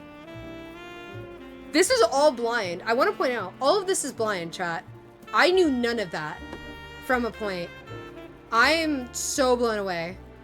I'm actually, like, I wasn't expecting it to be the headmaster. I thought it was going to be Miriam for sure. That was just crazy. That was actually insane. And Eris, I kind of had a bad feeling about from the start. I kind of thought she was going to be the final endgame boss. It's kind of becoming now clear that she is going to be that. And she's fucked up, and she takes happiness in seeing, like, chaos and seeing us, I guess, commit these crimes and murders and, like, all that kind of stuff. She's a classic D&D villain, that's for damn sure. Oh, boy. Okay, let me hop us over here to just chatting here, folks. And I can get you guys set up and ready for a raid here. Oh my gosh. Chat, I'm so blown away. I'm like, oh my god, I'm so shocked. I truly, like, I'm so, like, I can't believe. Like, I mean, I can with Eris, but everything else, I'm just like, damn. Like, man. Oh, a 90-second ad has just started. Sorry, chat. Stick around. I'm gonna start closing us up here. Oh my gosh. At least it's 90 seconds. At least that's not too bad. Okay, well, I guess I'll wait till you guys get back from ad, unless everyone's not seeing the ads. I'm not sure. Oh my god, I'm gonna point out, I don't know if you could tell, chat, when it was like, when the Eris thing happened and his dialogue changed, I literally jumped up from my seat and walked away from my computer. I'm very invested in this. And I was not prepared for what happened on Stand to happen, where his entire dialogue changed because of her. Frickin' hell, man. Oh my gosh. Okay. Okay.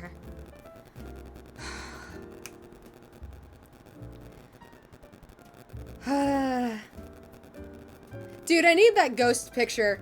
I need the ghost picture of Ghost pointing at Eris like, it was her all along! Of just the like, oh shit! Yeah, like my dude just took a turn, like that's the same person. That's totally not the same person. I'm just like, oh my god. Fuck.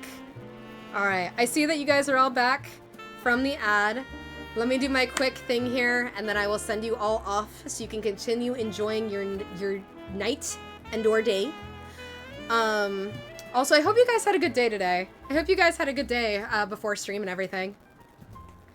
But yeah. Alrighty. I need to take a breath. My heart's going, chat. I'm like very... I had adrenaline during that. I was getting real riled. Oh boy. Okay.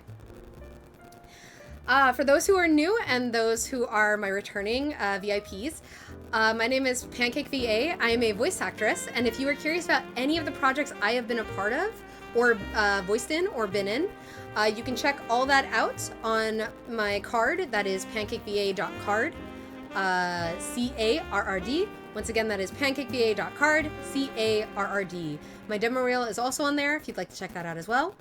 A lot of the projects and stuff I am a part of is done with Ken Lair on his YouTube channel for a lot of Zelda projects.